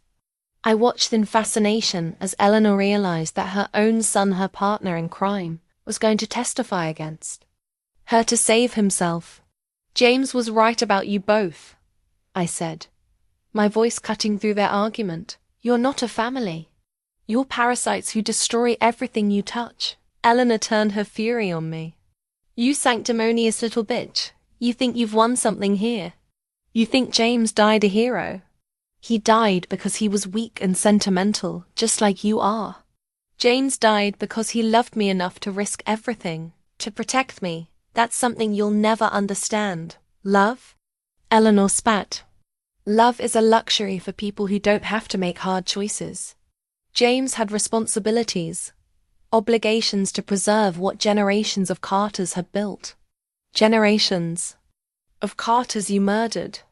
I preserved the Carter legacy. Without me, the family would have fallen apart decades ago, torn apart by weakness and infighting. I gave purpose to their deaths. Detective Rodriguez had heard enough. Eleanor Morrison, anything else you say can and will be used against you. In court, I strongly advise you to speak with an attorney before making any more statements. But Eleanor was beyond caring about legal advice. 20 years of careful control had snapped, and she was revealing the full scope of her sociopathy. Do you want to know the truth about your precious James? He begged for his life at the end. When Vincent forced him off that road, when James realized what was happening, he called my name. He actually thought I would save him. The words hit me like physical blows, but I forced myself to stay standing, to meet her eyes. He died knowing that the woman he'd called mother for most of his life was the one who'd ordered his execution. That's the truth about your loving husband. He died in terror, calling for help from his killer. That's enough, Detective Rodriguez said, signaling his officers to remove Eleanor from the room. As they led her toward the door, Eleanor called back to me one final time. Enjoy your victory, Zoe. But remember, I built something that will survive my arrest. There are people in this organization who view you and that baby as loose ends that need to be tied up. The door closed behind her, leaving the room in silence except for the sound of my own ragged breathing. Marcus had already been taken away in a separate car, still babbling about cooperation deals and reduced sentences. Rebecca put a hand on my shoulder. It's over, Zoe. She can't hurt you anymore. But I knew Eleanor's parting words weren't just spite, they were a warning. Taking down Eleanor and Marcus was just the first step. The criminal organization they built would try to survive without them, and that meant eliminating anyone who could testify about their operations. Detective Rodriguez seemed to read my thoughts. We'll have protection details on you until the trials are over. And with Marcus cooperating, we'll be able to round up the rest of the organization within weeks. What about Vincent Torino, already in custody? We arrested him this morning while you were confronting Eleanor. He's looking at multiple murder charges and he's very interested in making a deal. As we left the law office, I felt a strange Mixture of triumph and emptiness. Justice was being served, but James was still gone. Eleanor's arrest wouldn't bring him back, or give our child the chance to know their father. But walking out into the afternoon sunlight, I also felt something else. Freedom. For the first time since James's death, I wasn't looking over my shoulder, wasn't afraid of what Eleanor might do next. The woman who'd murdered my husband was in custody.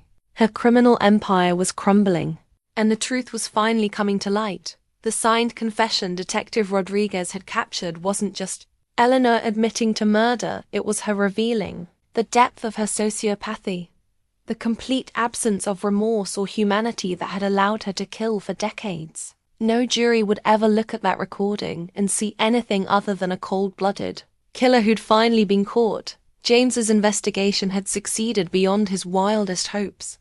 Not only had he exposed Eleanor's crimes, but his evidence had unraveled an entire criminal network that had operated with impunity for decades. His death had not been in vain. It had been the catalyst that brought justice to dozens of victims and their families. The news broke within hours of Eleanor's arrest. Wealthy Seattle matriarch arrested in murder-for-hire scheme read the headline across every local news outlet. By evening, the story had gone national. Multi-million-dollar criminal enterprise exposed in family dynasty.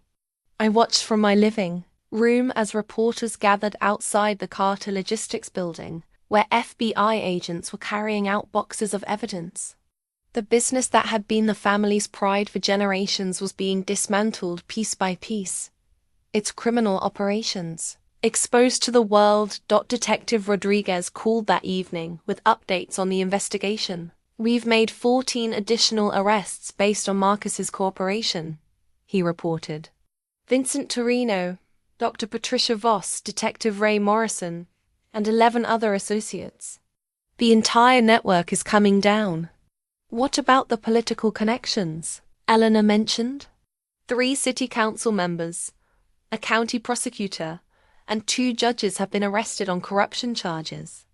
It seems Eleanor's reach was even broader than we initially realized. The arrest warrants were like dominoes falling. Each person arrested provided evidence against others, and each new arrest revealed more victims of Eleanor's criminal enterprise. Families who'd lost loved ones in accidents over the years were finally getting answers about what had really happened to their relatives. Marcus's cooperation had been even more valuable than expected. His detailed knowledge of the organization's operations, combined with his access to Eleanor's personal records, provided prosecutors with evidence of crimes dating back 30 years. He was facing life in prison, but his testimony had ensured that justice would finally be served for dozens of victims. The media coverage was relentless, but largely sympathetic to my situation. The story of a pregnant widow discovering that her husband had been murdered by his own family resonated with the public. Messages of support poured in from around the country, along with flowers, cards, and offers of assistance. But the most meaningful contact came from other victims' families. Sarah Chen, the daughter of one of Eleanor's earlier victims, called to thank me for finally exposing the truth about her father's death. "We knew something was wrong when Dad died," she told me through tears. "He was healthy, careful, had no reason to have that kind of accident. But the police said there was no evidence of foul play, and we didn't have the resources to investigate further. I'm so sorry for your loss. Your father deserved justice. Because of your courage, he's finally getting it. Because of James's investigation, all of Eleanor's victims are getting justice." The financial implications of Eleanor's arrest were staggering. The FBI had frozen over $200 million in assets connected to the criminal enterprise, money that would eventually be returned to victims' families and legitimate business partners who'd been defrauded over the years. Carter Logistics was placed into federal receivership while investigators determined which parts of the business were legitimate and which were criminal fronts. Dozens of employees who'd unknowingly participated in money laundering operations were granted immunity in exchange for their cooperation with the investigation. Eleanor's personal assets, the mansion, the cars, the artwork, the jewelry, all seized as proceeds of criminal activity. The woman who'd spent decades accumulating wealth through murder and fraud was left with nothing but a prison cell and the prospect of multiple life sentences. The trial preparations began immediately. Federal prosecutors were building what they called one of the most comprehensive racketeering cases in Pacific Northwest history. The evidence was overwhelming.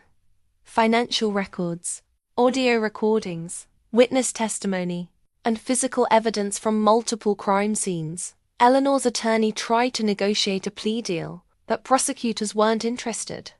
With James's recordings and Marcus's testimony, they had enough evidence to secure convictions on multiple murder charges. Eleanor would spend the rest of her life in federal prison, with no possibility of parole. Vincent Torino broke first, providing detailed accounts of how he'd carried out Eleanor's murder contracts. His confession corroborated everything James had suspected about the accidents that had befallen Carter family members over the years. She was very specific about methods, Torino told prosecutors. Had to look natural, had to be explainable by weather or road conditions. She paid well, but she expected perfection. Dr. Patricia Voss, the corrupt physician who'd helped Eleanor poison James's father, also agreed to cooperate in exchange for a reduced sentence. Her testimony provided the final pieces of evidence needed to prove that Thomas Carter's heart attack had been induced by digitalis poisoning. Detective Ray Morrison's arrest was particularly satisfying. The corrupt cop who'd ensured that investigations into Eleanor's victims were superficial and quickly closed was facing charges that would end his career and land him in prison for decades. But perhaps the most significant consequence was the restoration of the Carter family's legitimate legacy. With Eleanor exposed as a fraud and Marcus facing life imprisonment, I was recognized as the sole legitimate heir to the Carter fortune, what remained of it after decades of criminal diversion. Real Carter Logistics, stripped of its criminal operations, was actually a profitable and well-regarded company. The shipping and logistics operations that formed the core of the business were legitimate and valuable. Under new management, the company could continue operating while rebuilding its reputation. More importantly, James's investigation had prevented Eleanor from claiming another generation of victims. The pattern of murder and manipulation that had defined the Carter family for decades was finally broken. As I sat in my house, now truly my house, with no threat of Eleanor's interference, I felt something I hadn't experienced since James's death: peace. The people who'd murdered my husband were facing justice. The criminal organization they'd built was destroyed. The truth about the Carter family's darkest secrets was finally coming to light. The arrest warrants weren't just pieces of paper, they were vindication for James's sacrifice. Proof that his investigation had succeeded in ways he never could have imagined. Eleanor's empire of fear and violence had crumbled, replaced by accountability and justice. Justice for James, for his father, for all the victims whose deaths had been dismissed as accidents. Justice for the families who'd spent years wondering what had really happened to their loved ones. Justice for the employees and business partners who'd been unwittingly drawn into criminal activities. The consequences of Eleanor's crimes were still unfolding. But one thing was certain: the woman who'd built her fortune on murder and manipulation would spend the rest of her life paying for those crimes. The Carter name, once synonymous with respectability and success, could finally be reclaimed by its legitimate heirs. 3 weeks after Eleanor's arrest, I went into labor during what would have been the final phase of her trial preparations. The irony wasn't lost on me. While prosecutors were building the case that would put my husband's killer in prison for life, I was bringing his daughter into the world. The contractions started at 2 a.m., sharp and insistent, pulling me from the first peaceful sleep I'd had in months. By the time I arrived at the hospital, the media had somehow gotten word that the widow in the Carter murder case was in labor, and photographers were waiting outside the maternity ward. Dr. Sarah Kim James's former study partner, who'd become one of my closest supporters, had agreed to be my labor coach. Her presence in the delivery room felt like having James there in spirit. A connection to the man he'd been before Eleanor's manipulation had isolated him from everyone who truly cared about him. "She's going to be beautiful," Dr. Kim whispered as the final contractions built to their crescendo. "James would be so proud." Emma Rose Carter was born at 6:47 a.m. on a Thursday morning, weighing 7 pounds and 2 ounces. The moment I held her in my arms, everything else, the trials, the media attention, the ongoing investigation faded into background noise. This tiny, perfect human being was the future James had died protecting. Her eyes were James's eyes, that same deep blue that had made me fall in love with him 5 years ago. Her chin had the distinctive Carter family cleft that appeared in old family portraits going back generations. There was no question that this child was the legitimate heir to the Carter legacy, the legacy Eleanor had tried so desperately to steal. Detective Rodriguez arrived at the hospital within hours, not for official business, but to deliver news that felt like a gift to celebrate Emma's birth. "Vincent Torino was sentenced this morning," he told me as I nursed my daughter. "Life without parole for 7 counts of murder. He'll never hurt another family the way he hurt yours." "What about Eleanor's trial?" Her attorney filed a motion to delay proceedings due to new evidence Marcus provided, but the judge denied it. "The trial starts next month, and with the evidence we have, conviction is virtually guaranteed." The hospital birth certificate I held in my hands was more than just documentation of Emma's birth. It was legal proof of her legitimacy as James's heir, and the rightful inheritor of the Carter name. After decades of Eleanor's lies and manipulation, this simple document represented truth, authenticity, and hope for the future. Emma's DNA had been collected as part of the ongoing legal proceedings, not because anyone questioned her paternity, but to create an official genetic record that would protect her inheritance rights. The test results confirmed what everyone already knew. She was 99.99% certainly James Carter's daughter, the last direct descendant of the legitimate Carter bloodline. During our 3-day hospital stay, visitors came to pay their respects to the newest Carter. Katie Morrison drove up from Portland to meet the daughter of the man she'd loved in college. David Chun brought flowers and stories about James's optimism and humor before Eleanor had crushed his spirit. Sarah Kim held Emma and cried, remembering the friend who'd been forced to disappear from their lives. "She looks just like James did as a baby," Katie said, studying Emma's sleeping face. "I've seen the old family photos. She has the same expression, the same peaceful contentment." But the most meaningful visit came from Rebecca Martinez, my attorney, who brought news that would secure Emma's future in ways beyond just inheritance. "The federal court has approved the Victim Compensation Fund," Rebecca explained. "Every family affected by Eleanor's crimes will receive restitution from the seized assets. But as James's widow and Emma's mother, you're entitled to the largest settlement, approximately $40 million, separate from the Carter Logistics inheritance." $40 million? It's the court's calculation of what James would have earned over his lifetime, plus punitive damages for the systematic criminal enterprise that targeted your family. Eleanor's crimes weren't just murder, they were part of a racketeering operation that destroyed lives for financial gain. The money meant security for Emma, the ability to raise her without the constant worry about finances that plagued so many single mothers. More importantly, it meant independence. I would never have to depend on anyone else's generosity or good, or to provide for my daughter. Emma's first week of life coincided with the final collapse of Eleanor's criminal network. News reports detailed the last arrests, the final seizures of assets, the complete dismantling of an organization that had operated with impunity for decades. Eleanor herself was being held in federal detention, her requests for bail repeatedly denied.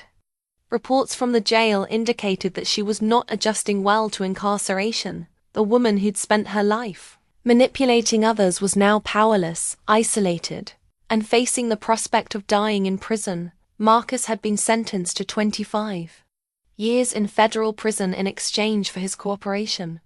He would be eligible for parole eventually, but only after serving at least 15 years. The man who'd threatened me in my own home, who'd helped murder my husband, would spend the prime years of his life behind bars. As I held Emma during those first precious days, I found myself thinking about the family legacy she would inherit, not the criminal empire Eleanor had built, but the legitimate Carter heritage that could finally be reclaimed and restored. Emma would grow up knowing the truth about her father, not as a victim of random tragedy, but as a hero who'd sacrificed his life to expose evil and protect his family. She would inherit not just money and property, but the knowledge that her father had died fighting for justice and truth. The hospital birth certificate in my hands represented a new beginning for the Carter family name. Emma Rose Carter would be raised with love instead of manipulation, honesty instead of lies, compassion instead of cruelty. She would learn about her heritage, but she would also learn to choose her own path. As we prepared to leave the hospital, I realized that James's greatest victory wasn't exposing Eleanor's crimes or securing our financial future. His greatest victory was this moment holding his daughter, knowing that she would grow up free from the fear and manipulation that had defined his own childhood. Emma Rose Carter was the future her father had died to protect, and she would carry the Carter name into a new era of truth, justice, and redemption. 6 months after Emma's birth, I stood in the conference room of what was now called Carter Memorial Foundation, surrounded by the documents that would establish James's true legacy. The foundation would use the restored Carter fortune to support victims of family violence and financial abuse, ensuring that other families wouldn't suffer what we had endured. Eleanor's trial had concluded 3 months earlier with guilty verdicts on all counts: 7 charges of first-degree murder, conspiracy to commit murder, racketeering, money laundering, and fraud. The judge had sentenced her to life in prison without the possibility of parole, calling her crimes a systematic campaign of terror against innocent families spanning decades. During the sentencing hearing, I had chosen to give a victim impact statement, speaking not just for James and myself, but for all the families Eleanor had destroyed. Eleanor Morrison stole more than money, I had told the court. She stole lives, futures, and the sense of safety that families should feel in their own homes. She turned love into a weapon and family bonds into tools of manipulation.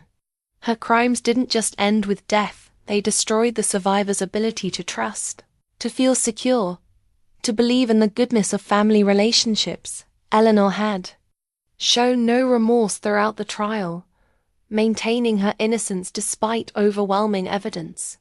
Even as the guilty verdicts were read, she had stared at me with cold hatred, as if I were the criminal rather than the victim of her crimes. The new family trust documents I was signing today represented a complete transformation of the Carter legacy. Instead of hoarding wealth for family members, the foundation would use the Carter fortune to help other victims rebuild their lives after trauma. Emma, now 6 months old and growing more beautiful every day, gurgled happily in her carrier as I signed the papers that would secure her future while honoring her father's memory. She would inherit enough money to live comfortably, but the bulk of the Carter fortune would be dedicated to helping others. James would be so proud of what you're doing, Katie Morrison said, now serving as the foundation's first director. He always believed that wealth should be used to help people, not control them. The foundation's first initiative was establishing a legal aid fund for families facing financial manipulation and abuse. Too many people suffered in silence because they couldn't afford attorneys to fight back against wealthy abusers. The Carter Memorial Foundation would level that playing field. We were also funding research into family violence, supporting safe houses for domestic abuse victims, and providing educational programs to help people recognize the signs of financial manipulation. Eleanor's crimes had revealed how easy it was for wealthy predators to exploit family relationships for criminal gain. Rodriguez stopped by the foundation office that afternoon, bringing news about the ongoing investigation into Eleanor's associates. We've identified and prosecuted 37 people connected to the criminal network, he reported. The money laundering operation affected over 60 businesses and caused an estimated $200 million in losses to legitimate companies and individuals. Has Eleanor provided any useful information? She's refused to cooperate at all. Claims she's the victim of a conspiracy and that her convictions will be overturned on appeal. Her attorney has filed motions, but they're largely procedural. The evidence against her was overwhelming. Eleanor's appeals would likely continue for years, but they had no realistic chance of success.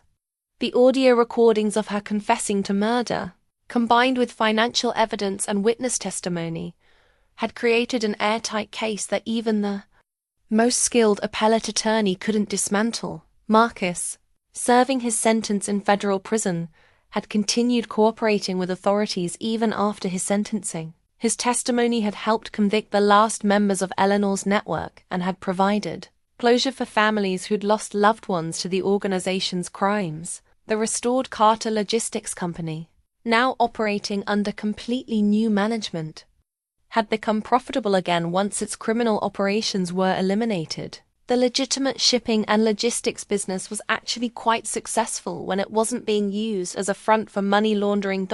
As Emma's first Christmas approached, I found myself reflecting on how dramatically our lives had changed since that terrible day at James's funeral when Eleanor first demanded a DNA test. That demand, meant to discredit me and steal my inheritance, had instead triggered the investigation that brought down her entire criminal empire. James's hidden safe, his secret recordings, his months of dangerous investigation, all of it had led to this moment of justice and redemption. His sacrifice had not only protected Emma and me, but had saved countless future victims from Eleanor's predatory schemes. The foundation office was filled with thank you letters from families who'd finally gotten answers about their loved ones, deaths from businesses that had been able to recover stolen assets, from communities that were safer because Eleanor's network could no longer operate with impunity. Emma was thriving, growing into a happy, healthy baby who would never know the fear that had dominated her father's childhood. She would grow up surrounded by people who loved her for who she was, not for what she could provide them. She would learn about family loyalty based on love and respect, not manipulation and control. In the evenings, I would hold Emma and tell her stories about her father, not the fearful, isolated man Eleanor had created, but the loving, optimistic person he'd been before the family's manipulation had crushed his spirit. Emma would know James as the hero who'd died protecting her, the man who'd chosen love over loyalty to his abusers. The Carter name, once synonymous with respectability, hiding dark secrets, was being rebuilt around principles of transparency, compassion, and justice. Emma would inherit a legacy of service rather than exploitation, of helping others rather than preying on the vulnerable. As I signed the final foundation documents, I realized that James's greatest victory wasn't exposing Eleanor's crimes or securing our financial future. His greatest victory was breaking the cycle of abuse that had defined the Carter family for generations. Emma Rose Carter would grow up free from the manipulation, fear, and violence that had shaped her father's life. She would learn to build relationships based on trust and mutual respect. She would use her inheritance to help others rather than control them. The new family trust documents weren't just legal papers. They were James's final gift to his daughter, a guarantee that the Carter name would finally represent something good in the world. Eleanor's empire of fear and violence was gone forever, replaced by a foundation dedicated to helping others heal from similar trauma. Standing in that conference room, holding my daughter while surrounded by evidence of justice served and a legacy redeemed, I felt James's presence as strongly as if he were standing beside me. His investigation, his sacrifice, his love, all of it had led to this moment of hope and renewal. Emma gurgled and smiled, reaching for the sunlight streaming through the windows, and I knew that James's greatest dream had come true. His daughter would grow up in a world where family meant love and protection, not fear and manipulation. The Carter legacy had finally been cleansed of Eleanor's poison, ready to be passed down to a new generation built on truth, justice, and unconditional love.